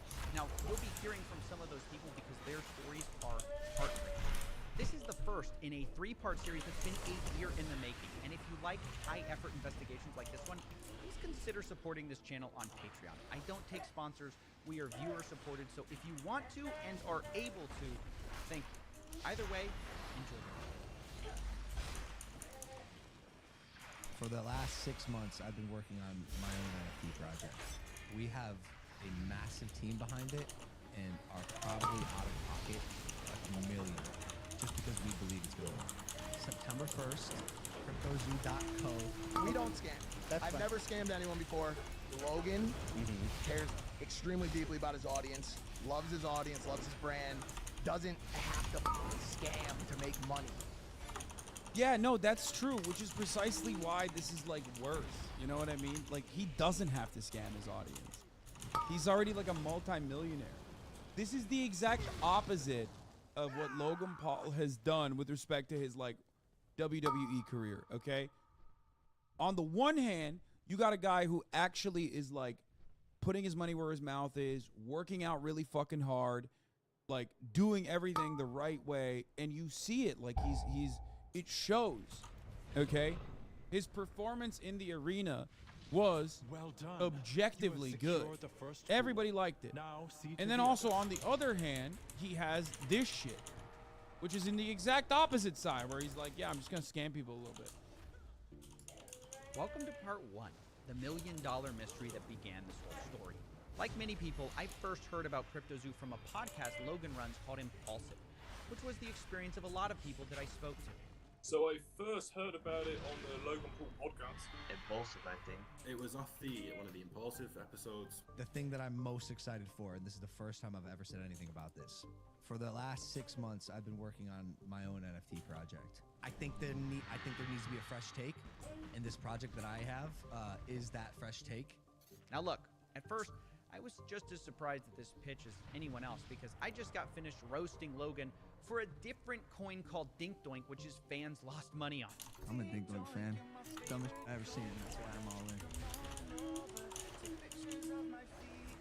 It's comedic, it's fun, it's comedy. Now look, I know Logan and his friends tried to make it look like Dink Doink was all about the memes, but it turns out they secretly were tied to the project, and Logan created the Dink Doink character himself and subsequently abandoned that project. So if you invested in it, you got blasted, and Logan rightfully took a lot of heat for Dink Doink, which is why I was surprised when he immediately jumped into another crypto project.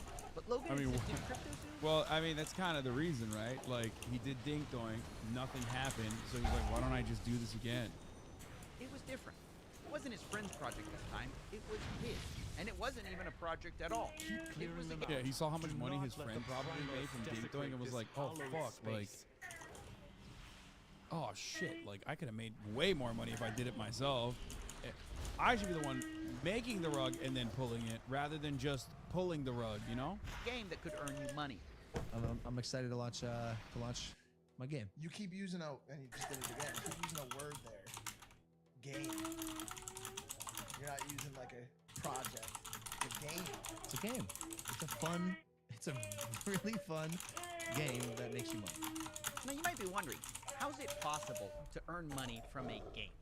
Well, is there something you can specifically point to that allows all these scams to exist without legal ramifications? Yes, it's called cryptocurrency and a lack of regulation. It's literally securities fraud that you can very easily commit because these are unprotected. This is just unprotected securities.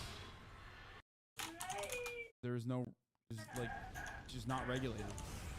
Let me try to break it down. This is how it was supposed to work. You started by buying this crypto token called Zoo, which is their in-game currency, and you use Zoo coins to then buy egg NFTs. What should Congress do to government do to regulate it? Make it not exist. Time to bomb henne. That's it. Which you can then hatch to become animals. You then can breed those two animals to become hybrid animals. For example, if you breed a gorilla and a kitten, you get a gorilla. And the more rare the NFT, the higher the daily yield of Zoo tokens that animals gives you every day. Theoretically, it works like passive income. You can then burn your animal NFTs to release the Zoo they earn back to you, and from there you can invest it into eggs or just cash out. Now, some of you of the Egyptian persuasion might notice some triangular qualities to this game description. But let's not be too quick to judge. Like everything in the crypto field is just like trying to find a new spin on like super old school pyramid schemes. Like, how can we take the pyramid scheme model and like make you not think it's a pyramid scheme, even though you're probably willing it and able to get fucked? Like, you don't give a shit. You want to get fucked because ultimately many people that are inside of multi-level marketing schemes or pyramid schemes kind of deep down understand that it's a pyramid scheme, and yet they are so they're so hyper focused on the fact that like maybe they'll be able to get other people to be the bag holders underneath them, that they don't recognize that they are the ones who are being fucked. Because remember, there are a lot of NFT games built in this model. It's called play to earn. Now, Logan admits that there are other games like his, but what's going to really make his stand out is that other games have randomly generated assets. His game has hand-made art. It's hard to make a digital asset with, you know, unique, randomly generated characteristics. We handmade art for the past 6 months, bro. Approval, very specific notes, 10 different artists making art for our project. Now, I'll admit, this all sounds very enticing. Handmade art, a fun game that can earn you money, and one of the biggest influencers in the world backing you. You might think, how can I lose? Which is why when people were told all you had to do to play was buy an egg, just on the first launch between ETH and Zoo, people bought $2.5 million worth of eggs in the first. Bro, what the fuck? That's like literally almost as much as Trump made from his fucking NFT scheme. That's crazy. Trump, I think, made like $4.5 million in the first day, by the way. Just understand how fucking stupid people are. Yeah, that's right. Trump sold NFTs, $100 NFTs, and I believe the first day he made $4.5 million. Yeah, people bought those cards. They did. Ooh, yeah. Day. And did I mention the game hadn't even been launched yet? All people were buying was the marketing and the promises. And it wasn't just the NFTs they bought either. The Zoo token also skyrocketed in value, reaching a $2 billion market cap pre-game launch, right? The trading volume was in the tens of millions of dollars per day, which kind of is like Fortnite not coming out, but people trading tens of millions of dollars in V-Bucks every day. That's what this was like. And I know, it sounds stupid to buy an influencer project, but you have to understand. You saw Logan. Answer to me! It was Logan Paul at the end of the day. An internet personality that I actually trusted, that I actually kind of believed in. Obviously, it's so fucking hard for me to look at these actual victims and not go, come on, dog, you're talking about trusting Logan Paul. Like, you are almost to the master of these minions. It's a hard. All I'm saying is I know they're victims, but also they're making it really hard for me to recognize that they're victims. I still have empathy for them, but like when someone comes in and says, "Oh man, I really trusted Logan Paul," it's just like, well, dude, like you are the most imperfect victim you could possibly be. Like you are. It's like you're trying to get people to not care about your situation. When someone so influential releases something, everyone wants to be a part of it. I still believe in this false fallacy that everyone else does. If you release an NFT, your tribe will buy 100% of Solana. Yeah, that's why I don't do it. Because I don't want to fuck my community, okay? Yeah, no, I know. No shit, dog. Yes, I could probably sell a bunch of bullshit, okay? I'm sure plenty of people would not buy it, luckily, because I've been yelling at them about not buying any NFTs. But there would still be some people that would go out and do it. Which is why I recognize the responsibility I have to not fucking sell you bullshit and only sell you the top of the hour ad break.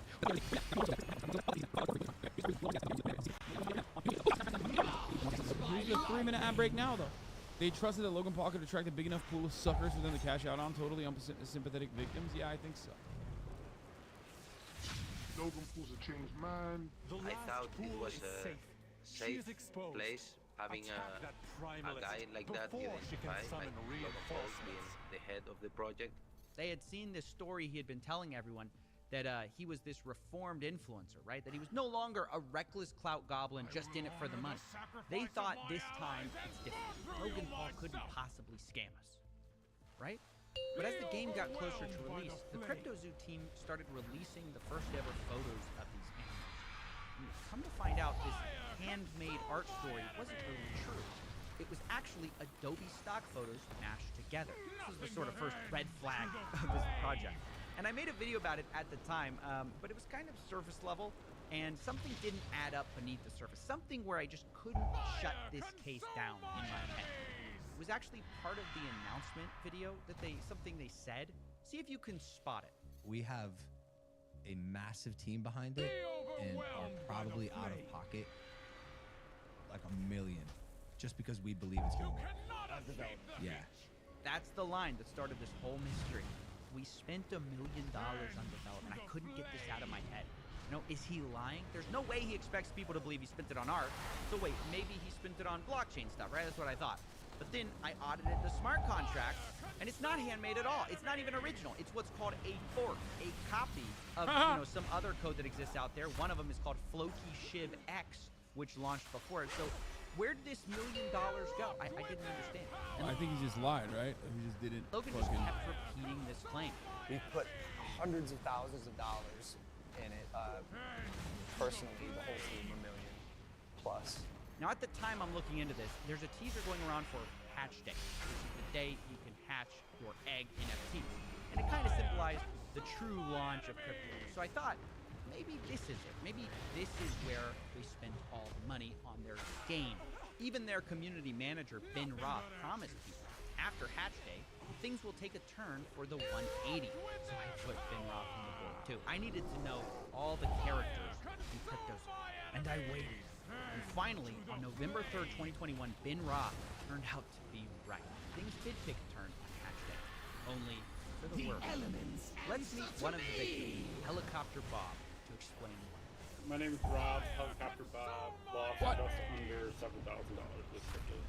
And the first thing I asked Bob was about his income. If he was making money with cryptos, how much he made, and if the passive yield worked. Oh, it never did from the beginning. It wasn't even written into the contract where it showed that you were actually yielding the zoo, but there was nothing that was actually backing that up. There was no way to claim your yield. There never was. Wait. Play that again. Did you hear that? There was no way to claim your yield. There never was. Hold on. The core mechanic of CryptoZoo, that you can make money with these stupid animals, didn't even work on launch day. And still, to this day, a year later, still does not work, is what the investors are saying. Which, this is just crazy. People spent millions of dollars on these eggs. But it even... Guys, I mean, this is how every fucking cryptocurrency scheme works. Make it incredibly easy to purchase with American dollars, and make it incredibly hard, sometimes outright impossible, depending on what level of scam you want to fucking dial in on, to take the money out or to sell. That's crazy. Even gets worse because I kept talking to people and I discovered something. Because remember I told you you could buy eggs with those zoo coins? Well, apparently they also made it so you could buy them with Ethereum. And on the day of selling, about half of these purchases took place. Only it turns out for the people who spent each, not only Thank you for did the take of the subs. part of it not work, did the NFTs not pay you, you also couldn't even hatch them. So I acquired a bunch and I actually want to play the game. I didn't acquire the eggs with the intent of keeping them. I actually wanted to hatch them and see what I got out of them and play in this ecosystem that's been advertised or whatever, right?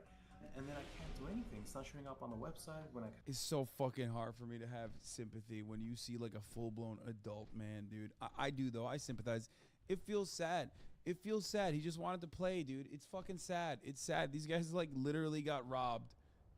Not at gunpoint, but at like, you know, I don't know, at Logan Paul point, I guess. He just wanted to play adult Pokemon. Connect my wallet, etc., etc. So I'm a little baffled. I'm like, I must be doing something wrong.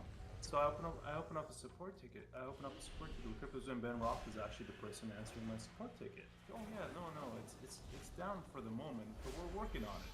Let me tell you, it's never been up. Wait, you can't even hatch? No, I'm telling you, just a picture. There's nothing I can do with it.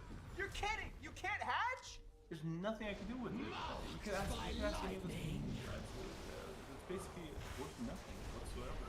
Wow, so on launch day, basically nothing worked, and a year later, that's still true.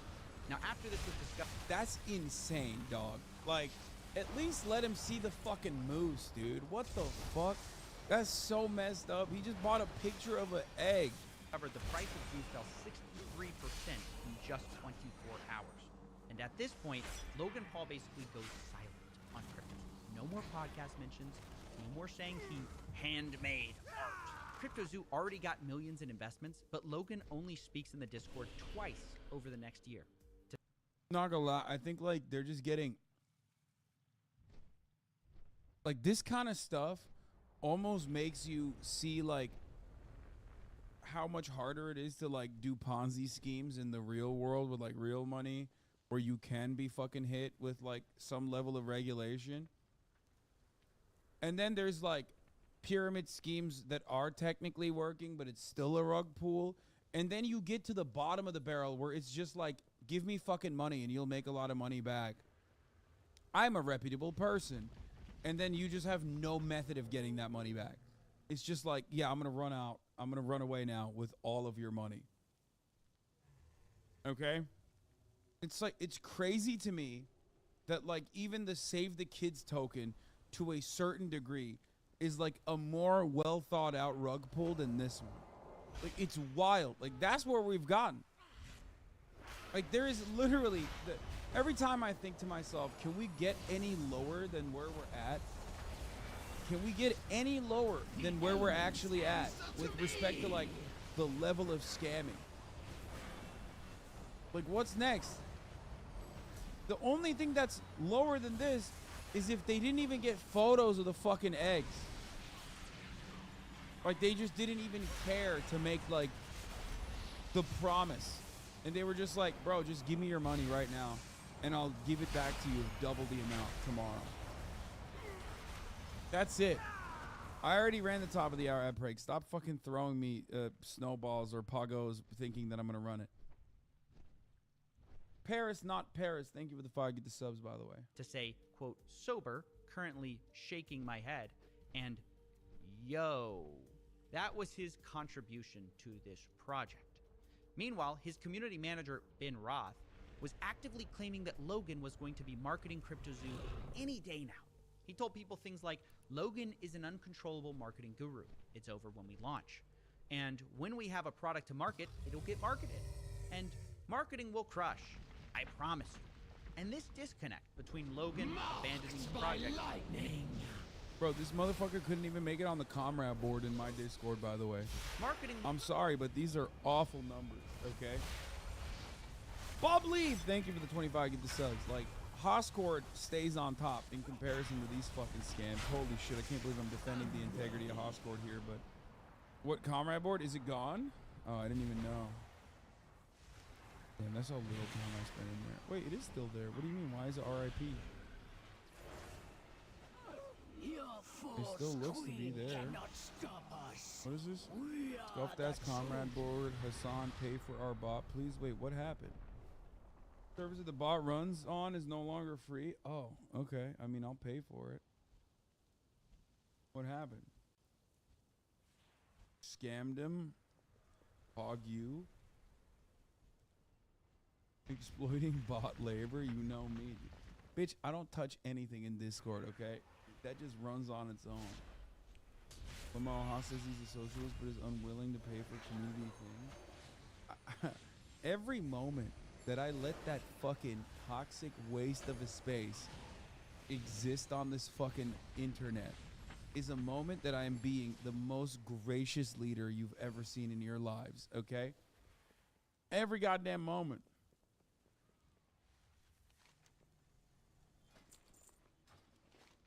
Like, back in the day, I would go into Hoscord every now and then, okay? I would go into Hoscord every now and then, and they would say, it would be kind of nice. It'd be like fucking unhinged and weird, obviously, okay? But then there would be fucking moments where, at least, like, there would be moments where...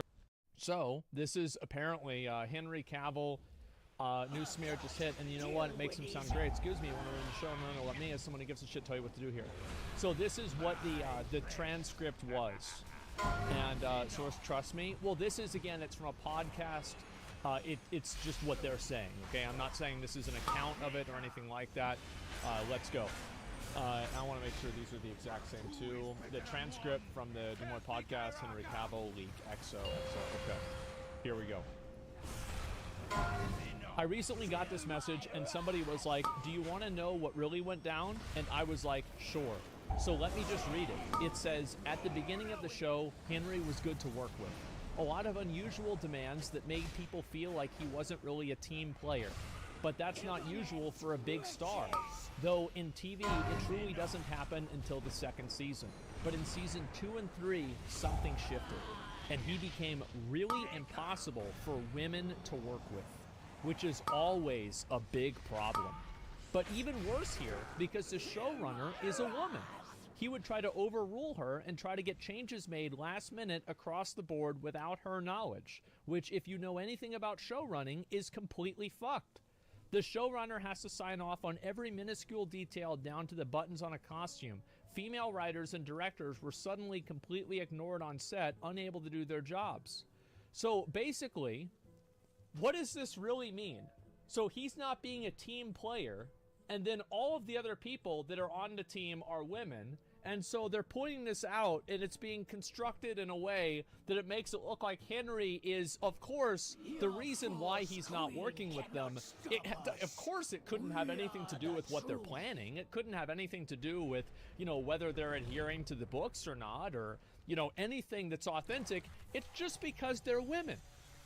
Obviously, because, I mean, what other reason could it possibly be? Duh.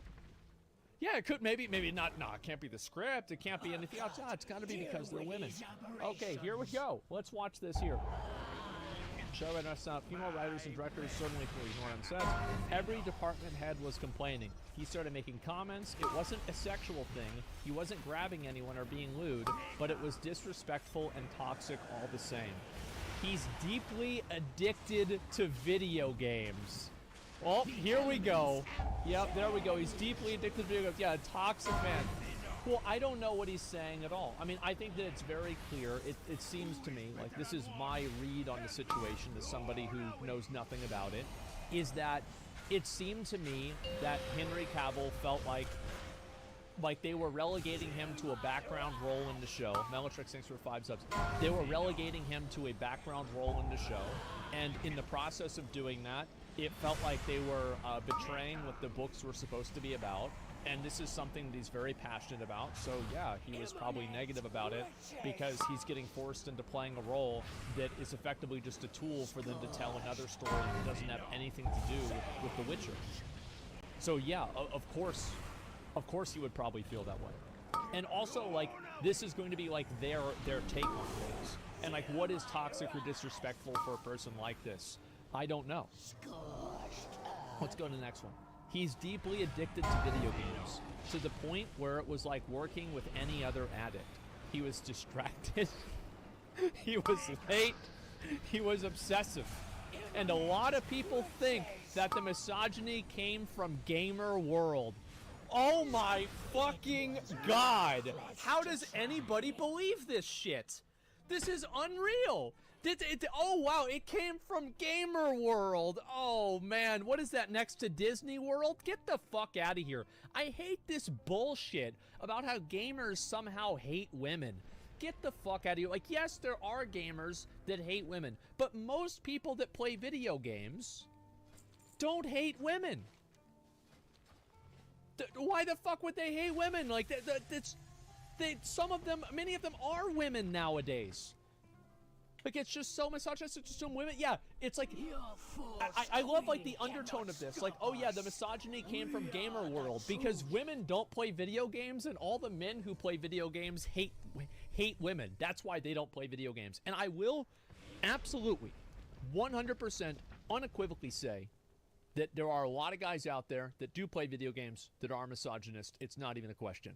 If you talk to 5 girls that play World of Warcraft, you'll probably get 5 different stories about this. So it is absolutely 100% true. But to paint the entire fucking group of people that is millions, hundreds of millions of people that play video games all the time as misogyny, as misogynistic is so fucking irresponsible. And it's not even irresponsible. This person's just giving like their fucking take. It's just stupid. It's not true. It's so dumb.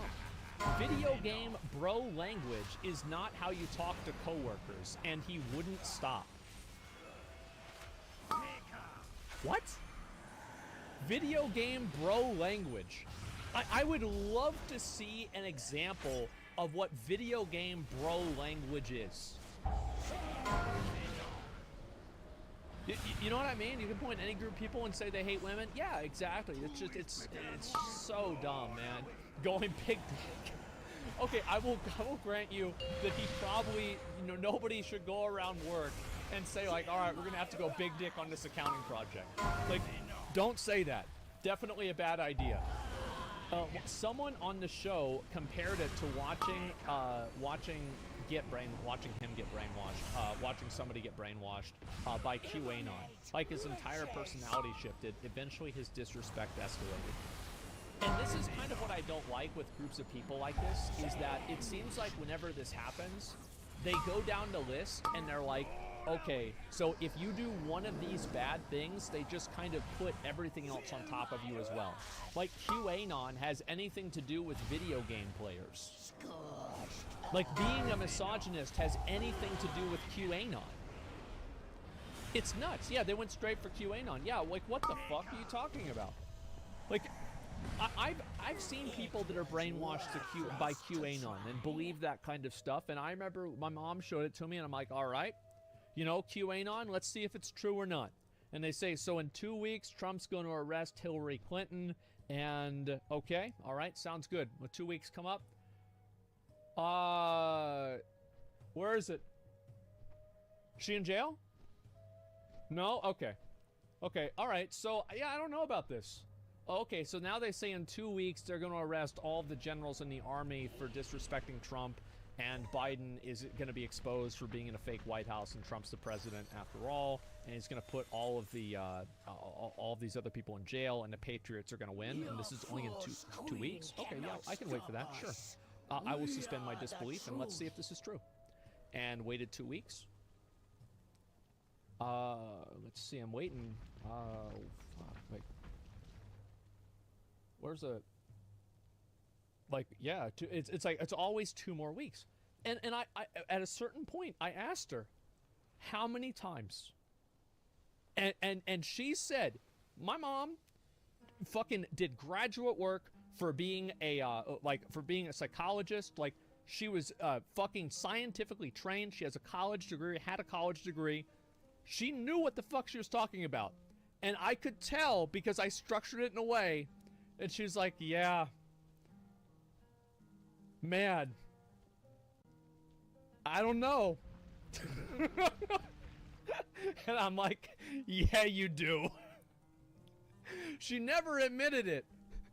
But I think that, you know, she stopped watching as many of those videos after a while. Yeah, 2 weeks to stop the spread. It's 2 weeks for everything, guys. Don't worry about it.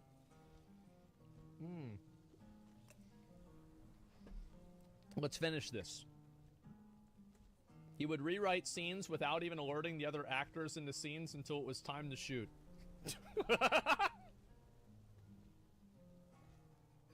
Just rewrite the scene. Okay. He decided that he didn't want any romantic scenes at all. God damn. Bro, I mean, well, the thing is, like, Lord of the Rings. There are very rarely, like, romantic scenes or anything like that. So he's the actual writer, yes. And so, I don't know if there's any sex or anything like that in the original Witcher books. Maybe I should read them.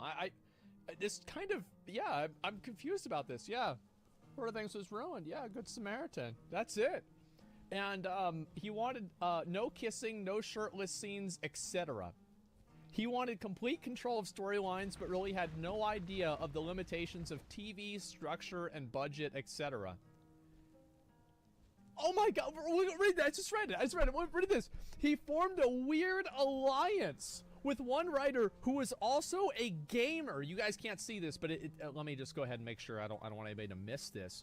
Also a gamer who eventually got fired after multiple HR complaints were made. Oh my fucking god! The Gamer Alliance! I fucking love this guy. Yeah, this is insane! Oh my fucking god. This is coming after us, yeah. Who do they think their audience is? Yes, I wonder, well, yes. How many people do you think are gonna watch this show that play The Witcher? Like, a lot of them, man. Like, it's the same with Halo. Like, what do you mean? So, like, if you are othering gamers in a series that is being made that, let's be honest, if it wasn't for The Witcher 3, this series wouldn't fucking exist. I just don't understand. God damn, man. They're alienating the only people that want to watch. This is so sad, man. Halo series is bad from the get-go. True. And as I said before, I think that The Witcher Season 1, I enjoyed The Witcher Season 1. I actually thought it was great.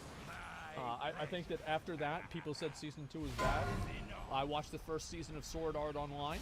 Everybody said it was great. They said stop after Season 1. I said, okay. Never watched anything beyond that.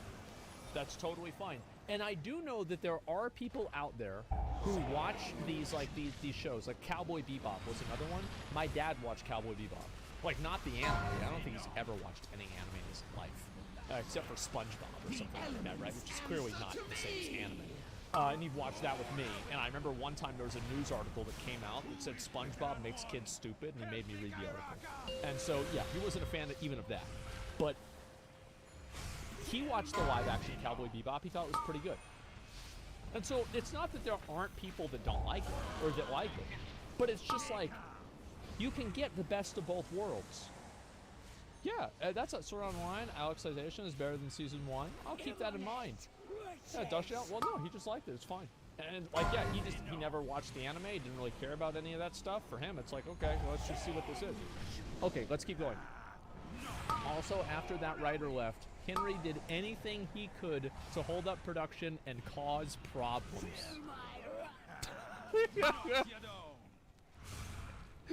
So he's stalling as much as possible. Yeah, I mean, I don't know even what to say. And it makes sense that he doesn't want to do shirtless and romance scenes. There are interview compilations on YouTube about him getting sexually harassed by women hosts. Super awkward. Yeah, I don't see how it's so hard. Oh my god. How is this so hard for people to understand? Why? What is... Just don't do that to people. What's wrong with you? It's sad as fuck, isn't it? Yes, I don't get it. So, here's the rest of it. Okay, eventually Top Brass at Netflix was tired of him costing money with delays in HR investigations, and the showrunner was asked to construct a potential exit for him. Netflix reached out to him personally, and he was given one final warning and violated that warning with an email he sent to the entire writing staff, writing after that meeting, that was it.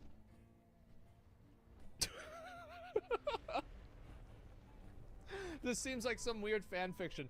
Yeah, I mean, and also you've got to keep in mind, all of this stuff here, this is a leak with no substantiation.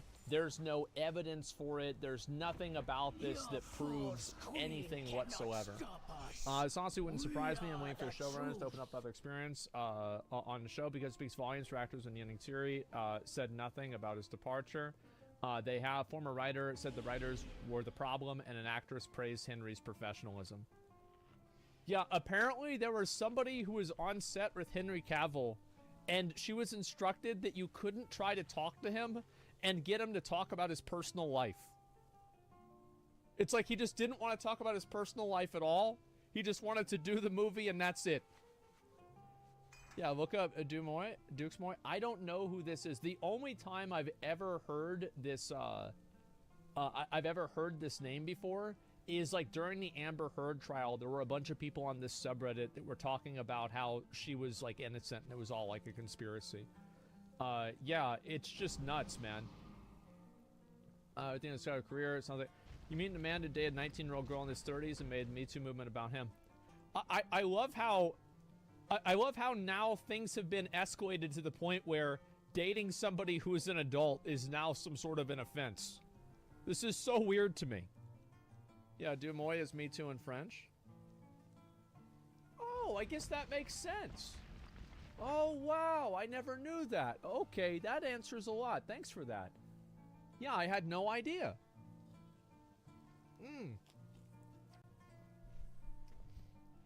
Does a 19-year-old have a comment with a 34-year-old? I don't know. I mean, there are plenty of people that I have things in common with that are older and younger than me. Sure. I mean, what's wrong with having a purely physical relationship with somebody? Also, like, yeah, who made you God? Let's say he's hooking up with her because she's really hot, and she's hooking up with him because he's attractive, or maybe she thinks he's influential. That's totally fucking fine. You know why? Because they're adults and it's a free fucking country. Isn't that a beautiful thing? Yeah, imagine that. Let's see here. Everything we've seen, every single thing we've seen from Henry Cavill throughout his entire career makes this sound like an insanely unbelievable fan fiction. Upsetting if true, of course, but I find it incredibly hard to believe the whole video game bro language part.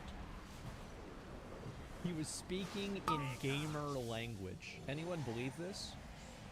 Do you want to know the worst part about this? Is that I think it's so stupid that it could be true. I actually do. There's a good chance that this actually is so dumb, it could be true.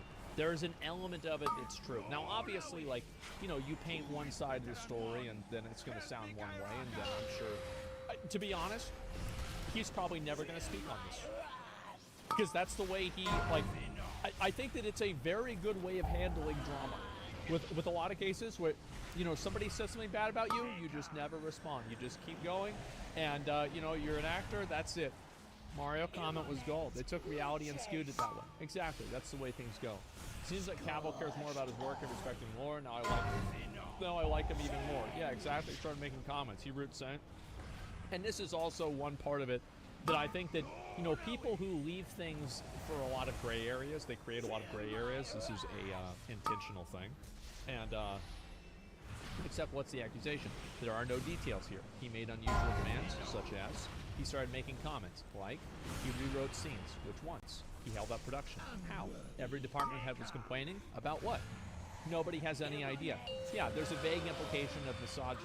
And I don't like how... I think that this kind of language is actually very harmful to everybody that's involved.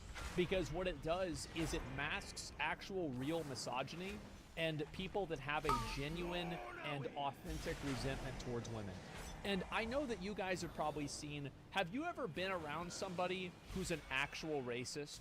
Or somebody who actually hates women before? Yes, you have. It's very uncomfortable, isn't it? It's weird. Yeah, it's very, very different and uncomfortable and weird. It's a shock. Yes, it is for me at least. And the life pools are safe for the moment. I really don't like whenever people try to water this stuff down and make it seem like somebody who is disagreeing with a group of women is a misogynist or something like this, which is clearly what the implication of this is. You've never been in Serbia, my brother. Well, no, I mean, the way that people in other parts of the world do things that's their own prerogative. I'm purely talking about here in the U.S. because this is where I live. The way that you want to do things in your country is completely up to you. I cannot control it. I can have an opinion on it, sure, but I'm not going to spend all my days browbeating you into adopting my cultural worldviews, even though I think that, you know, of course, obviously, I think that mine are right or I wouldn't have them. So it makes sense. You say one thing on social media labels your entire being as one thing. Well, the one thing that I don't like about this is kind of how... Like, it's like the lines of logic, right? Where it's like, let me just go ahead. I'll explain kind of what I think the problem is here. So you have, you have disagree with staff. Let's just say staff. And then this turns into gamer, being a gamer. And then a gamer turns into... I don't know how to spell misogynist. I'll just do hates women. Resents women. Resents women. And then also then that goes into QAnon. And I think the problem that I have with this the most are like the logical steps that people take to dehumanize a person. And this is what happens. Is it so you disagree with staff and you play video games, so you're a gamer. Gamers are misogynists and don't like women. And then also, you know what else? It's QAnon. So this is what happens. Probably associates with the hacker known as 4chan. Yeah, it's awful. It's got nothing to do with gaming? Well, of course it doesn't. Why would it? It has nothing to do with it whatsoever. Incredible amount of logical fallacies in these processes these days. Yeah, definitely. If this would happen to a woman and they ask her for nude scenes and she resists, the internet would flip the fuck out on her. No. I don't know about the nuances of that. I think it depends on like how those contracts are set up and everything about it. It's like, I don't know, because it's like there's two different conversations. There's like where somebody is like comfortable doing something and where somebody feels like there's just gratuitous sexual scenes being added into the show in order to do fan service for a group of people that like the show. So like, for example, like I think, yeah, if you're gonna sign up to do like a show and there are sexual parts of the show, you shouldn't have signed it unless you read the script and you were okay with that. I think that's a reasonable opinion to have. But I think it's also reasonable to say that, you know, the amount of sexualization that this has is not in keeping with the actual with what the audience wants. This is just basically adding this in for you know, basically pornographic effect. You see what I mean? So like both of these things are true. That's what makes sense. Sounds like they were trying to make it more general fantasy bullshit. He was like, nah, my dude. Yeah, I mean, and that's whether any of this stuff is true. But either way, I don't think anybody's going to read this and think to themselves, wow, Henry Cavill's a terrible person. Like, it seems like a lot of people in the comments are agreeing with him. And especially whenever there's no sort of, of specifics with this at all. Couldn't be a factor is tired of seeing the TV show absolutely disgrace the book series we all know and love. Yeah, I'm also not buying this. He's been pretty vocal about sticking to the book since queer Netflix does not respect that and wants to divert from the source material. Towards the end of season 2, the show fell apart and a lot of characters' actions didn't make any sense to me. This is insane. Yeah, exactly. Yeah, I don't really believe this. This way I used gaming as an insult here. And that's what I think is really harmful about this kind of stuff, is the way that people, they take any sort of friction against them as a way to apply these logical inconsistencies and these logical fallacies to further demonize you to the point to where you're believing somebody who is, you're being equated with somebody who is saying that the election was fake. You see what I mean? Yeah, I really don't like that at all. Their entire view is marketing to gamers, and then they insult that. Netflix, please go. Well, the thing is that if you don't like shows like this that that try to do, you know, like that try to like change the content into something it's not, there's a very easy solution for this. Do you want to know what it is? Stop watching the shows. It's that simple. Because the truth is, the top brass at Netflix, do you know what they really care about? They don't care about anybody's message. They don't care about anybody's agenda. Because if the show goes out and they're losing money, there's going to be a lot of people that are out on their ass. And that's it. Yeah, it's just fucking annoying, man. Negate source material expert by labeling him a gamer. Now his notes are obstinance, not excellence. Yeah, it's just fucking weird, man. It's so disappointing to see this happen, and I'm glad, obviously, somebody else, I think it's Amazon, is going to take a chance with him making a Warhammer 40k universe. I don't like how a lot of these, like, you know, these, like, new fantasy shows, I feel like there is, I don't know, like, Game of Thrones, I feel like set the stage for what a fantasy show is supposed to be. And so, like, a lot of these other fantasy shows, it seems, are trying to, like, have a version of that in them. Like I said, Amazon will likely twist his hands. Well, it's okay to have to make, everybody has to make some compromises.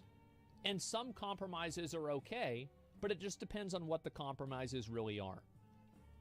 Play the game and you'll see that it had a lot of sex. The game is not... I mean, Henry Cavill was saying that he wanted it to be true to Sapkowski's work. Sapkowski didn't make the game. CD Projekt Red made the game.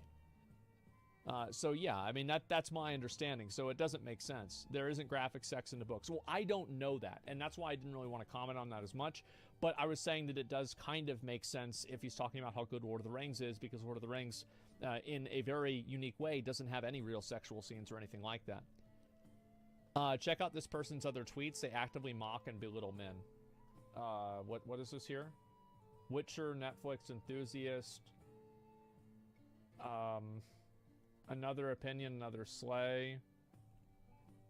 Okay, so I don't know.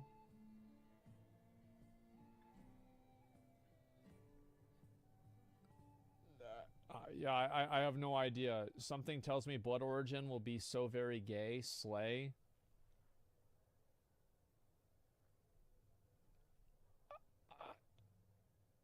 I don't know. I mean, it's just this seems like kind of a weird person. Like, it's nothing really too substantial at all. It's like, okay, it's a fan of the show. All right, that's seems okay with me. Whatever. It tells me everything I need to know about a random Twitter account. I guess you can say that, but yeah, this whole situation is not really a surprise to me. And I just hope that Henry Cavill's able to come and make his own book or make his own show with the Warhammer 40K books and all the information and really do something justice. Because I think a lot of people love the 40K universe, and I don't feel like there's ever been... Like, the Warhammer 40K universe, I don't think has its Peter Jackson Lord of the Rings trilogy. Like, for example, a lot of shows, I think that, like, for Marvel fans... I think that if you're a fan of Thor, you got what you wanted whenever you watched, like, the Thor movies. If you're a fan of Iron Man, I think that you got what you wanted whenever you watched Iron Man. Yeah, Dune, I've heard Dune, like, I actually never watched the entire movie. I've watched, like, half of it because it's, like, 3 hours long or something. I didn't watch the entire thing. Iron Man for sure? Yeah, I think so. Batman. Like, if you watch the Christopher Nolan Batman trilogy... And, like, there's a lot of different kinds of Batmans, right? There's been many Batmans over the years. But, like, you got what you probably wanted. I would say so. The Sardi's project is Lord of the Rings trilogy of Warhammer 40K. Yeah, but that's, like, just a YouTube thing, right? And, let's see. How many other ones really got a really good adaptation? I've always used Dredd, like Judge Dredd, the 2012 one, as, like, if you are a fan of, like, that comic and, like, that world... Dredd 2012, you got what you wanted. And I just feel like Warhammer 40K has never really gotten that in a cinematic way. And I feel like in a lot of ways they haven't really gotten that in a video game way even. There has never been like a game that I think is definitively defining and just makes Warhammer as good as it could possibly be. Watchmen? Yeah. If you liked... I never watched the Watchmen. I never read the Watchmen comics, so I'm not sure. But I love the Watchmen. The movie, it was so fucking good.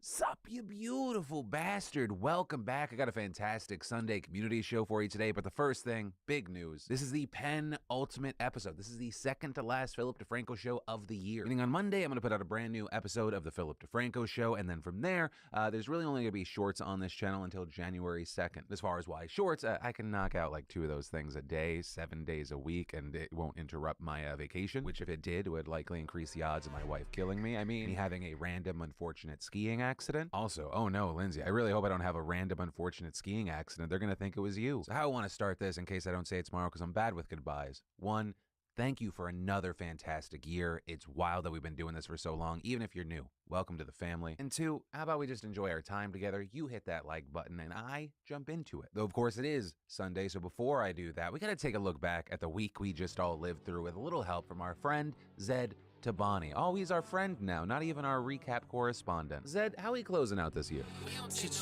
Hey. If I gotta hear another Elon story or a quote about some woke kids from pussies getting tilted cause a pronoun wrecked their whole shit. Pee-wee firing shots at Megan's feet cause he got no hits. Blue checks went from verified to who the fuck is this dick? Hold up, crypto about to blow up. Sam said he got no jail, cops just fucking rolled up. Westworld about to close up, HBO got no one. Oh shit, Kevin showed up. Hey, you wanna fucking go, son? Beat on, West Coast just got their heat on. They warning about the blizzard, Xbox like that's what we want. No smoke up in New Zealand, sizzle like cuffing season. While both Henry and Dwayne like I just can't wait for the sequel. sequel, oh Jesus. Yo, it's a bad idea. They keep trying to tell me that it's all not real. They get fucking mad about the way I feel, like it's no big deal. You ain't skip no meals, you just skinny. I think it's a bad idea. Keep on trying to tell me that it's all not real. Cinema keep talking about her big ideals and the way things feel. You ain't skip no meals, you just grifting. Hold up. Oh shit, this a joke. You ain't fucking laughing just because you're fucking broke. Stop it with the booing, I'm just trying to sell my soul. Pay too much for tickets at another fucking show. My Spotify just rap here with like 30 other clones. Shit's rough, got a war getting picked up. Somebody better get him Chris Judge. I asked Andrew Tate to my book club and he got mad. Aiden looking at him down bad like a gold calf. TikTok about to get banned. Congress with the chair damn on both sides. Fentanyl is on the wrong ride. Mental health is getting hogtied. All the nurses going on strike. It's a long fight. What's your boss say? Give me crossplay like a Trump story in a fraud case. And a couple milli for a board aid. $5 driving for you all day? That's right.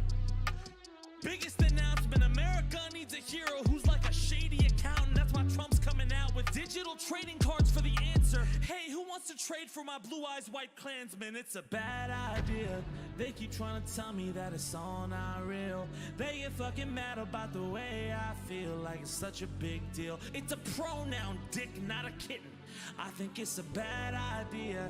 Keep on saying free speech, but we know it's not real. Get a little mad about the way we feel, and you drop that zeal. It's not politics, E, you're just shitty. It's not doxing, you fucking moron. Whatever. Jesus. Oh shit, oh shit, oh shit, we got fusion. Back here with the future. Cleaner than your blueprints. The power of the sun, Spider-Man 2 shit. New shit. Layoffs hit the news end. They marching with the union. Rents be going down, but all my interest hasn't loosened. Last show of the year, the holidays near. Went from broke to working at Apple to rapping news here. Fuck all of my fears, take all your chances. This is your answer, it's comeback season, you beautiful bastards. Say a bad idea. They gon' try to tell you that it's all not real. They get fucking mad about the way y'all feel, like it's no big deal. They ain't skip no meal, they're just skinny. Tell me it's a bad idea. 2023 be coming up a new year. If they fucking mad about the way I feel, I don't need that seal of approval, cause I got my deal, bitch, you get me?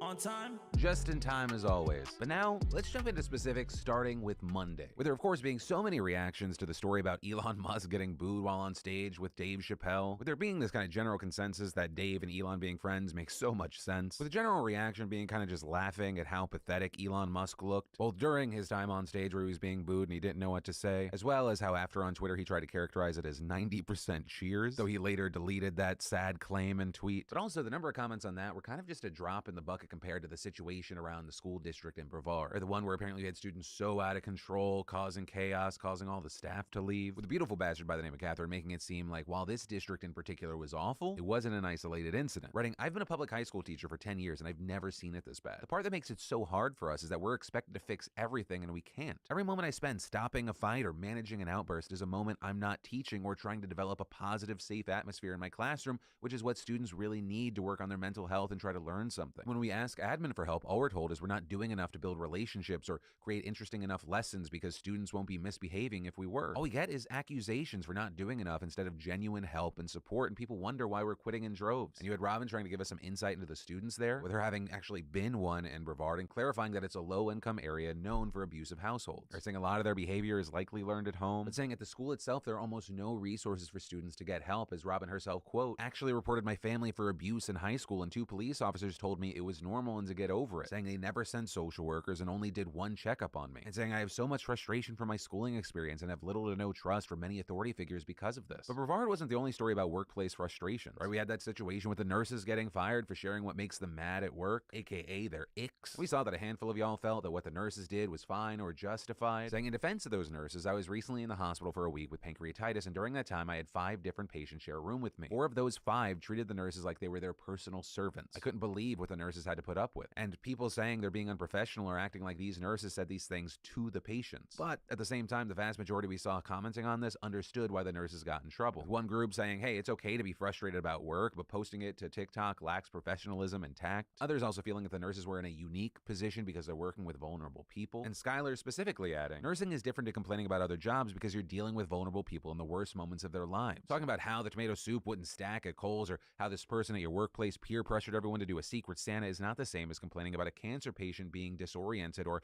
a woman who just gave birth asking silly questions. And then let's talk about Flaviar. Flaviar, if you don't know, is a personalized spirit subscription offering you the finest scotch, bourbons, tequilas, and more. And what's cool with them and why they're a sponsor of the show is they're fantastic whether you're a spirits newbie or you already know your shit. Right? Because their spirit subscriptions, they offer you a choice of a personalized tasting box that comes with 3 premium samples, a coaster, and a guided virtual tasting. Or you can get an entire bottle you pick out yourself. And they got you covered for whatever you're looking for. Scotches, bourbons, reposada, tequilas. Maybe that's more your style. Personally, I use a subscription box to kind of figure out what I like, which is why it helps that Flaviar's team of experts design your tasting so you can try every type of spirit and see what works for you. Plus, y'all, Christmas is in 11 days. Flaviar memberships are a perfect last-minute gift for anyone 21 and older. So just go to flaviar.com/DeFranco and use code DeFranco for an 11% discount or a free bottle of whiskey depending on your membership type. And then on Tuesday, we had a lot of people talking about this kind of revelation, or at least the reporting that a ton of individuals in our military and law enforcement agencies are on the far right. And there we saw comments like, I'm a Navy veteran. The Oath Keepers approached me at some point after I got out. They tried to make it sound like a social group for anyone that swore to uphold and defend the Constitution. And then adding, I went to the website they provided and there was a guy in a powdered wig talking about getting ready to fight the government. I haven't had anything to do with them since then. And as a former Marine and white male who is a bit disgruntled about my treatment after leaving the service, I see a lot of the targeted BS from the right. Many of my friends follow Oath Keepers and other organizations. They promise to fix the system and take care of their own. As a disabled vet, I hate the system we currently have to care for our service members, but I don't want to solve that with violence. You also had others talking about how when they were in the service and directly told about how to see signs of extremism, they were fought the entire way when calling it out. But to be clear, like, this was not universal, with many who said they were service members saying they never noticed the problem. But also their experiences didn't lead them to discount the possibility that there were far-right shitheads next to them, saying things like, I was an Army medic and I'm glad to not have really seen that kind of problem when I was in, but it truly makes me sad to think about it. You have someone next to you that had your life in their hands and is supposed to have your back, but because of their viewpoint could lead to your death. It just sucks. We also talked about AI a bit on Tuesday. Fortunately, there was far less contentious this time around. John had a great story about talking with a CVS chatbot. The situation just sounds like surreal and hilarious, and also like the bot at times seemed more human. But one of the topics that dominated was this Aiden Ross story, where we had people saying it seems interesting that Aiden Ross definitely seems like he could use help reading. What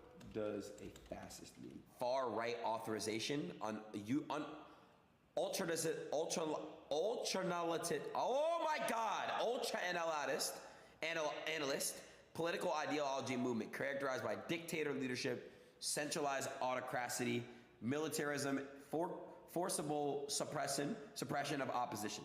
So I don't know what that means, bro. I swear to God. I don't know what the fascism is. I don't know what the that is. Benito Mussolini and Giviante Gentile and Jason Stanley. Like, who the are these people, bro? And this at the same time because Andrew Tate appeared to want a more illiterate world. With Michael there also pointing out in a great twist of irony that Tate actually has a book for sale that's all about learning life lessons from someone else. We also had people commenting about how Ross is just a product of the education system, saying it's really common for this generation to not know how to read. The method of teaching kids implemented in the 90s and used since teaches kids to make guesses as to what words are instead of sounding them out. The U.S. education system has only taught about 60% of kids to actually read for a whole generation. Side note, and I mean this in the nicest way possible, fucking commas. Use commas.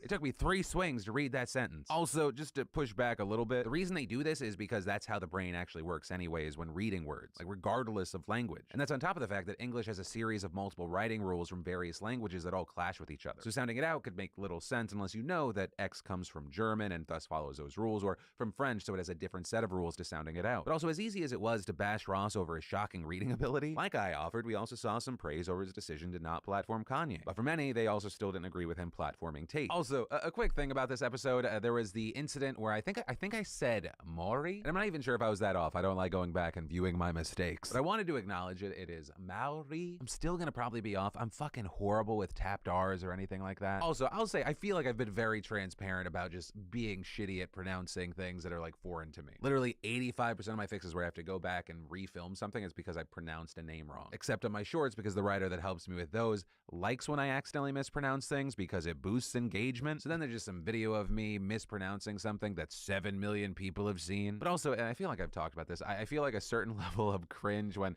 I have like a certain tone and a certain cadence, and then there's a foreign word and I just completely fucking switch up. So then I'm trying to make sure I'm not saying Puerto Rico. Then at the same time, I'm not talking about a sentence and then going Puerto Rico. I can't say it. I can't roll my R's.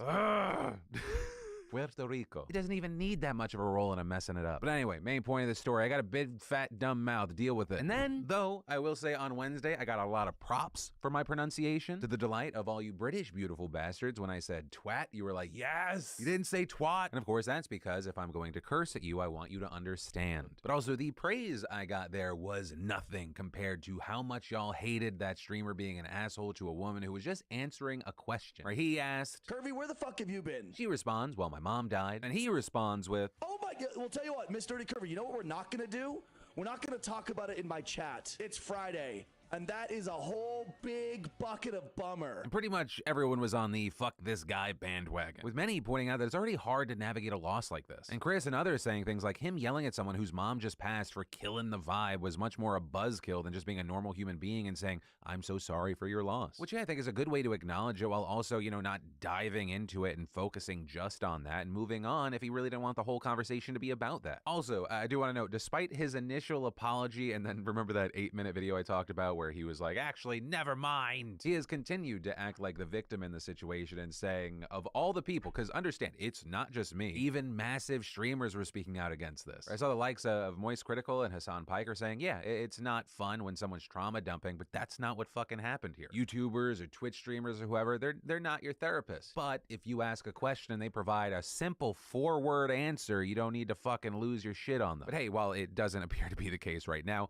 hopefully at some point he can grow from whatever the fuck this is, and can maybe when he doesn't feel so attacked, he can like look at what he did with you know, regular people eyes instead of being so defensive and then leaning into it. Or if not, hopefully this is the most that he'll ever matter, because what he just showcased was like a special kind of toxic. But I always, even if I don't mention it, I always hope that people can grow from their shitty decisions and actions. And I feel like that's possible because I mean, when I look back 5 years, 10 years, 15 years of not just who I was, but what I was publicly saying online, I'm like, yeah, fuck that guy, but also that guy was me. And I pride myself on how much I've been able to grow, especially because I feel like for adults, it's hard to change without trauma. But also on Wednesday, a story that generated a lot of conversation was about the youth mental health crisis, with this lovely lover telling us, when I was in high school, graduated in 2015, the system in place for mental health issues was not only unhelpful, basically non-existent, but I actually was punished by teachers for my depression. Almost didn't graduate and had the truancy police called my home multiple times. I was lucky my family got me the support I needed, but damn did my high school make me feel like I was a bad kid because I was and still am, but I go to therapy and take medication to manage mentally ill. We also heard that even when therapy is available to the students, there's a ton of red tape and quote, the problem for me at least is the parents. Writing some are on board with counseling while others can't believe their kid might need it or want it. So the kids reach out and get shut down by their parents, don't want their parents to know, or are afraid to ask. It's awful. We're collecting data on it, and my coworker in the high school saw over 200 kids last month alone. It's troubling how many are dealing with clinical anxiety or depression or both. Also, I'll say that sounds like a fucking crazy workload. 200 kids a month, that would be what, nearly 7 kids a day? And that's assuming they don't see the same kid twice in a month. But also the entire situation wasn't just an American issue. With comments like UK resident here, we didn't have counselors or psychiatrists at all. We were encouraged to talk to our teachers if we ever needed to. The nicer ones usually actually seem sincere in offering the help, but people don't want to talk to their subject teachers about their home life. Sure would have helped me if I had access to it. Although it appeared that in some places, at least, the complete system is not broken. With someone sharing, I had a massive drug addiction back then and asked a teacher what to do. They sent me to the school counselor who got me into treatment. Besides talking to my parents, which they helped me with, it was very helpful and not as anxiety-filled as I thought it'd be. So yeah, this was late 2000s. But also, I do want to note here, while I absolutely love the conversation and people sharing their stories, I do want to note that when I talk about these things and I share the comments, understand these are anecdotal. The data is the data with these stories. It is a very key thing that we need to remember, and then kind of just take these stories as a kind of some of the filling. Which on the note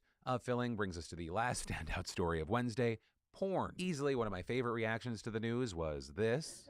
No longer the #1 search term, rather no. Replaced by lesbian. Yeah. Though also there, I will say I did a little digging and I found out actually why hentai dropped. It appears we have AK Dragoon to blame because they shared, I got COVID and wasn't feeling it for those 2 weeks. Know that I'll redouble my efforts here in 2023. So to the rest of you weebs out there, remember to do your part. Just search the name of your favorite anime and then just never get to look at it the same again. And then finally we have Thursday. And man, y'all had a lot of words for parents. Like I still stand by my stance of like, I don't want to like really hammer in that you should be doing this with your kid, but it did look like a lot of you agreed with me that some personal accountability is needed. I talked about taking Fortnite away from my kids, and you had Sam saying anything but parenting your own children. Imagine going through the trouble of suing Epic Games versus turning off your child's internet, losing hope for humanity. While Rookie thought the lawsuit was insane and that, quote, as someone who has been working with children for over 10 years, it just reinforces my belief that parents are refusing to raise their children. They get raised by teachers or professors or iPads, or in the worst cases, they get raised by the streets. Tragic. And possibly the craziest solution to keep kids off video games, just do things with them. You also had Jeremy saying the idea of parents finding an excuse for why their kids might suck is nothing new. Writing, for as long as people have been able to transfer information to a medium, people have been blaming it for their own shortcomings as a parent. Any popular trend is an easy target to shift the blame to. If your kid plays too much Fortnite or whatever, as a parent, you have the power to change that, and you don't even need to leave your couch to do it. However, some of you argued that heavy gaming itself can be addictive, or it's a sign that something's wrong, it's a coping mechanism, and arguing that by simply taking away the game, that could actually leading to coping elsewhere. Going on from that, we also had the conversation around Congress's decision to ban TikTok on government devices. Some of you, like Harrison, were curious why TikTok in particular was being banned. Right, obviously, it's owned by China and all, but he wasn't wrong when he said, the weird thing about TikTok being banned from government devices is the fact that other social media aren't. These are work phones. Why do you need to have Facebook on it if your job isn't the media relations department? And then, of course, finally, the nerdy science story of fusion technology, with tons of you really here for it. Jamie writing how crazy it is to see the tech of tomorrow today, saying the nuclear fusion thing is absolutely insane to me. I remember learning about it in school as some hypothetical, but actually hearing it worked is crazy. It may not be what we'll get in our homes anytime soon, but it's still a huge step knowing we can do it. Also, I'm just happy we managed to explain an outrageously complicated topic in a digestible way, and it didn't really feel like we missed anything. I think talking to experts certainly helps with that. But we also had some questions from people like, one thing that I was wondering about nuclear fusion was that if it failed, does it have the ability to create a nuclear disaster like Chernobyl, or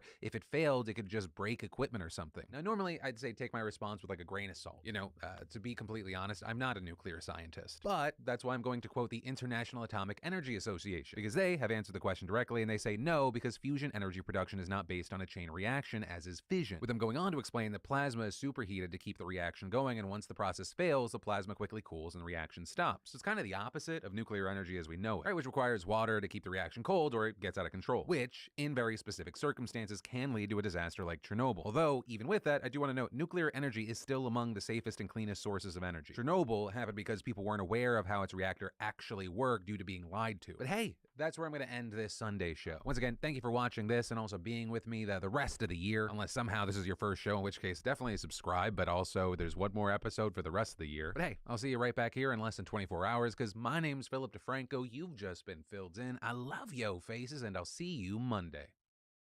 Part 1. I now recognize myself for 5 minutes to give an opening statement. First, I'd like to welcome Mr. John Ray III, who has been appointed CEO of FTX to oversee its bankruptcy, to testify before our committee for the first part of our investigation into the fall of FTX.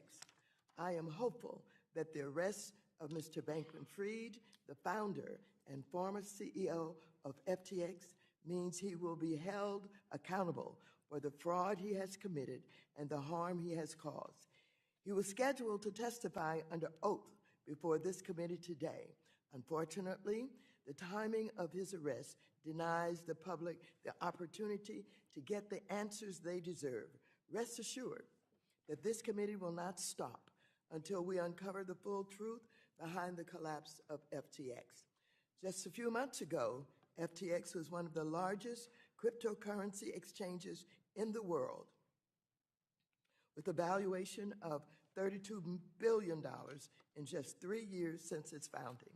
Today, FTX is bankrupt and possibly looted. FTX misused an approximately $10 billion in customer funds and owes creditors at least $3 billion. Today, as many as 1 million people, many of whom are here in the United States, are locked out of their FTX accounts and may recover only a fraction of their hard-earned investments, if any at all. But this failure is not just noteworthy for its size, but for the company's total disregard for standard business practices, governance, risk management, and criminal conduct. Mr. Ray, who also oversaw one of the largest corporate bankruptcies in United States history, Enron, declared that he had never in his career seen such, and I quote, complete failure of corporate controls and such a complete absence of trustworthy financial information as occurred here, end of quote. I'm so deeply troubled to learn how common it was for Bankman-Fried and FTX employees to steal from the cookie jar of customer funds to finance their lavish lifestyles. Today, this committee will dig deeper into Mr. Ray's findings with the hopes of piecing together the events that led to the collapse of FTX and the subsequent harm to millions of customers who put their trust in the platform. We will also look at FTX's deep ties with Alameda, a crypto hedge fund predominantly owned by Bankman-Fried that gambled away billions of dollars in customer assets that were inappropriately transferred from FTX. And importantly, we will hear how Mr. Ray and his team are trying to recover funds for customers by piecing together Bankman-Fried's broken record keeping and by identifying potentially unlawful transfers to himself as well as his friends and family. Under my leadership over the past 4 years, this committee has closely focused on the growth and popularity of crypto precisely because of the many concerns that the failure of FTX has highlighted. Last year, I created a digital assets working group comprised of Democratic members of the committee with the goal of learning more about the underlying technologies, applications for finance, and the risk they pose to customers, consumers, and the economy. When the President's Working Group on Financial Markets urged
anything ancient to trade needs to be at least 2 centuries old.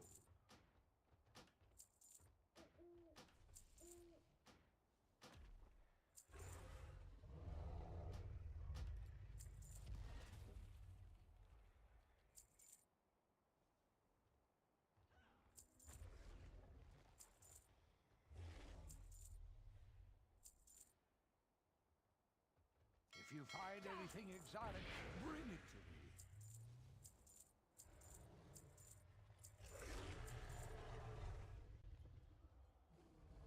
Not everything in the ocean is as good-looking or nice-mannered as I am.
Mens alle andre medier lod være, så bragte mediet Frihedens Stemme nyheden om Hugo Helmigs død, før familien havde bekræftet historien. Nu er Frihedens Stemme som meldt pressenævnet, og et spørgsmål står tilbage. Hvornår må medierne fortælle om et dødsfald uden familiens accept? Vi tager debatten om lidt. Var pressen har budt på en diskussion om netop det, for Rasmus Paludans medie Frihedens Stemme er blevet meldt til pressenævnet. Og det sker efter, at mediet som de eneste fortalte nyheden om sangeren Hugo Helmigs død, inden familien havde bekræftet dødsfaldet. Den traditionelle presse ventede på, at familien selv meldte ud omkring dødsfaldet. Der gik 9 dage, men Frihedens Stemme fortalte om dødsfaldet 4 dage efter det var sket, efter at rygter havde floreret. Men Frihedens Stemme fortalte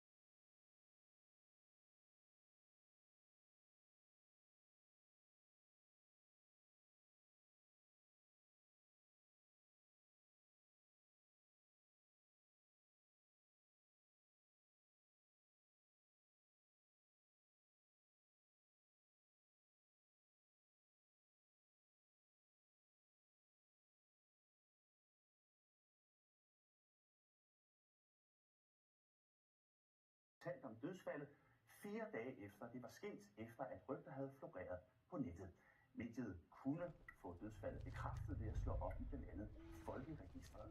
Pressenævnet skal nu tage stilling til, om offentliggørelsen er i strid med god presseskik. Spørgsmålet er, om dødsfaldet har så stor offentlig interesse, at det ikke var nødvendigt at vente på familiens bekræftelse. Og så kan jeg sige velkommen til dig, Rasmus Paludan. Du er ansvarshavende redaktør på Frihedens Stemme, og du mener, ikke så overraskende, at dit medie ikke har overtrådt de presseetiske regler. Hvorfor? Altså for os er det meget, meget vigtigt, at medierne ikke behandler mennesker forskelligt af subjektive årsager. Og vi mener, der var to ret subjektive årsager her, nemlig for det første, at redaktører og journalister i den almindelige presse havde meget stor sympatiforhold til Hugo Helmigs forældre, og for det andet, at man frygtede, at der ville komme en vrede over, at man offentliggjorde nyheden, før familien ligesom havde meldt ud selv. Og vi synes ikke, det er saglige årsager. Vi synes, det er meget vigtigt at rapportere nyheder på objektive kriterier, og der synes vi altså objektivt set, det var meget afgørende, at en meget, meget elsket og kendt ung sanger, som få uger inden havde meldt ud omkring, at han havde nogle problemer osv., selv havde meldt ud til pressen, at han nu lige pludselig var død, sammenholdt med, at rygterne florerede på internettet om, at han var død. Det gjorde det både meget, meget relevant at oplyse, men også sådan set en pligt. For det er jo sådan, at man må ikke som medie fraholde offentligheden informationer, fordi at nogle betydningsfulde mennesker synes, at det skal være hemmeligt. Det står faktisk direkte i de presseetiske regler. Man må ikke holde noget hemmeligt for offentligheden. Så lad os lige prøve at se, Rasmus Paludan, vejledning om god presseskik, altså den vejledning, som pressenævnet bruger, og det, som man tager udgangspunkt i, når man skal vurdere en sag som den her. Der står, at det er mediernes opgave at bringe korrekt og hurtig information. Så langt det er muligt, bør det kontrolleres, om de oplysninger, der gives eller gengives, er korrekte. Men der står også, meddelelser, der kan krænke privatlivets fred, skal undgås, medmindre klar almen interesse kræver offentlig omtale. Det enkelte menneske har krav på beskyttelse af sin personlige anseelse. Rasmus Paludan, Hugo Helmig var jo ikke noget magtfuldt menneske. Han var ikke politiker. Han var en ung mand, som igennem længere tid havde været syg. Han havde forsøgt selvmord. Var han ikke i en så sårbar situation, og var familien ikke i så sårbar en situation, at det gav rigtig, rigtig god mening at vente på, at familien bekræftede dødsfaldet, før man skrev det? Altså Thomas Helmig og René Toft Simonsen, nogle af de mest elskede offentlige personer i Danmark. Så at påstå, at de skulle være i en sårbar situation, det kan jeg ikke genkende. Kan man ikke godt, Rasmus Paludan, være i en sårbar situation, når man har en søn, som har forsøgt selvmord, og som har det rigtig, rigtig skidt? Det kan man godt, men nu skrev vi jo heller ikke om forældrene, vi skrev om sønnen. Og jeg mener ikke, det er agtelsesforringende at meddele, at han er død. Altså det er ikke sådan, at han falder i nogens agtelse, fordi det meddelelse, at han er død. Og i øvrigt vil jeg sige, at det er jo ikke privat, når det er offentligt tilgængeligt. Altså når det fremgår af de offentligt tilgængelige registre, for eksempel Tingbogen, som alle gratis skal undersøge, at han er død, så er det ikke privat længere. Så kan man selvfølgelig vælge at lade være med at offentliggøre noget, som er offentligt tilgængeligt, men man kan ikke bruge argumentet med, at det er privat, når det er en offentlig oplysning. Det er meget privat ofte, hvordan folk dør, og det har vi ikke skrevet et eneste komma om. Men det faktum, at de er døde, det er ikke privat. Men Paludan, jeg kan godt tænke mig billigt på det her med, om det egentlig har offentlighedens interesse, fordi det er som sagt det, som pressen skal tage stilling til. Altså, Hugo Helmig havde jo ikke det, som man kan kalde gyldne kæder om halsen. Der er tale om en ung mand, en musiker, som faktisk ikke havde, må jeg forstå, lavet musik i et ganske langt stykke tid. Han var i en sårbar situation. Så hvorfor var det vigtigt for offentligheden? Hvorfor var det vigtigt for danskerne at få at vide, at han var død, før en familie ville have det? Ja, altså der er jo to årsager primært til det. Den første årsag er, at han var stadigvæk en offentlig person, som havde stor indflydelse og magt. Han var stadigvæk i medierne, havde han selv valgt at være, og jeg synes sådan set, at det forhold, at en person melder ud, at han begyndte at ryge hash som 12-årig, og at han har været kokainnarkoman, og at han har forsøgt at begå selvmord, det gør det meget relevant at meddele offentligheden hurtigt, at han nu er død. Hvorfor? Og ja, fordi man kunne jo håbe, at det så gør, at folk tænker, at det kan være en dårlig idé måske at begynde at ryge hash som 12-årig, for eksempel. Men jeg vil sige, at... Okay, jeg mener, at en person, som åbenlyst har fortalt om de mange problemer, som han har haft med stofmisbrug og i øvrigt, Hvis han dør, så mener jeg, det er relevant at fortælle det. Men den anden tangent, som jeg synes er mindst lige så vigtig, det er, som jeg nævnte tidligere, at jeg ikke synes, at man skal forskelsbehandle. Og der synes jeg simpelthen, at en meget vigtig årsag til at offentliggøre døden, det er, at det vil man have gjort i alle andre tilfælde. Altså, det er jo helt exceptionelt uset, at pressen venter 4 dage med at fortælle om en offentlig persons dødsfald. Men kan du komme, Rasmus Paludan, med et eksempel på, at medierne tidligere har gået ud og beskrevet et dødsfald, hvor man ikke har ventet på, at det er blevet bekræftet fra de allernærmeste? Jeg kan for eksempel fortælle, at der var en ung kvinde, der blev myrdet i Aalborg i 2006, hvor at man med det samme fortalte, at hun var død og hvem hun var, uden at familien overhovedet havde fået lejlighed til at sige noget. Statsminister Poul Nyrup Rasmussens datter begik selvmord.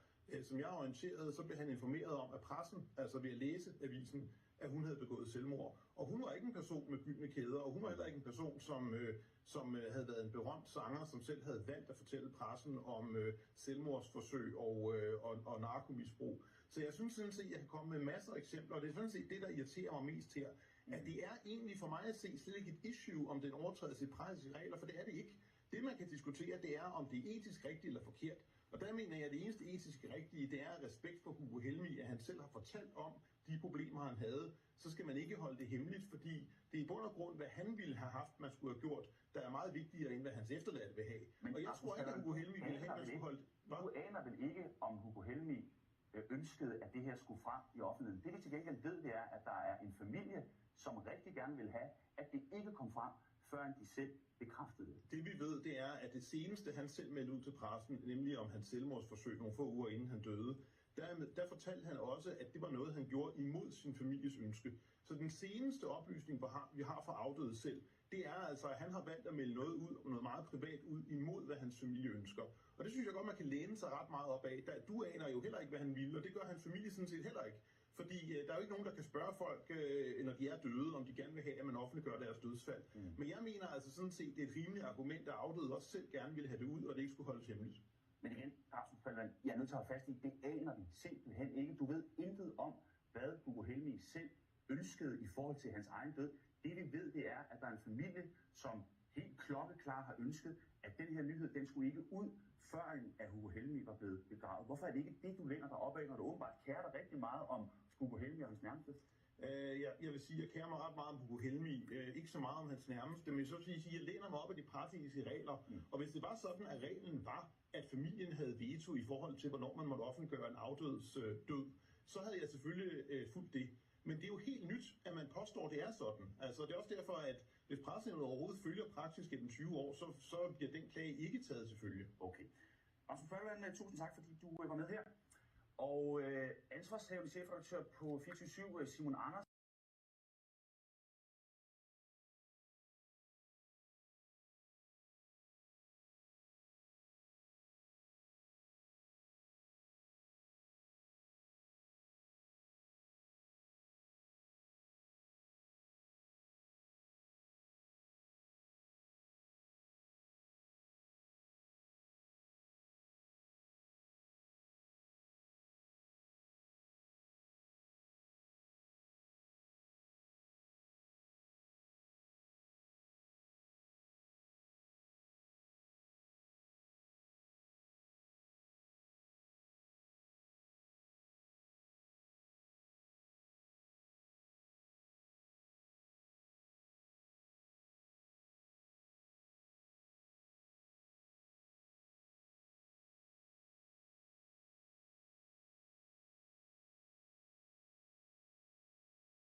all new for you at noon. Atlanta rapper Young Thug is back in court for the RICO case against him. Now, this all comes less than 24 hours after Gunna entered a plea deal for his release from jail. Young Thug and Gunna are 2 of 28 defendants charged in this RICO case. All 28 members of the Young Slime Life record label, which prosecutors are accusing of having connection to street gang activity. Motion hearings for Young Thug and other YSL members happening right now. Our team is there. We will be sure to bring you the very latest online and here on air. Here is a look at the moments Atlanta-born rapper Gunna walked out of the Fulton County Jail late yesterday afternoon. The rapper, whose real name is Sergio Kitchens, made a deal with prosecutors to make this all happen. Now, Gunna will not have to stand trial early next year with rapper Young Thug and the more than 24 other defendants who prosecutors say were part of a racketeering conspiracy. And despite Gunna releasing a statement saying otherwise, documents from his plea deal show if called to testify when his co-defendants head to trial, the rapper would have to take the stand. John Sherrick on that part of the story for us. Gunna's Sergio Kitchens leading the Fulton County Jail 7 months after he'd surrendered. He is a free man. The man Fulton County prosecutors had said was deeply involved with rapper Young Thug and 26 others in a violent gang called YSL. Gunna pleaded guilty to 1 count of racketeering, and it was an Alford plea, meaning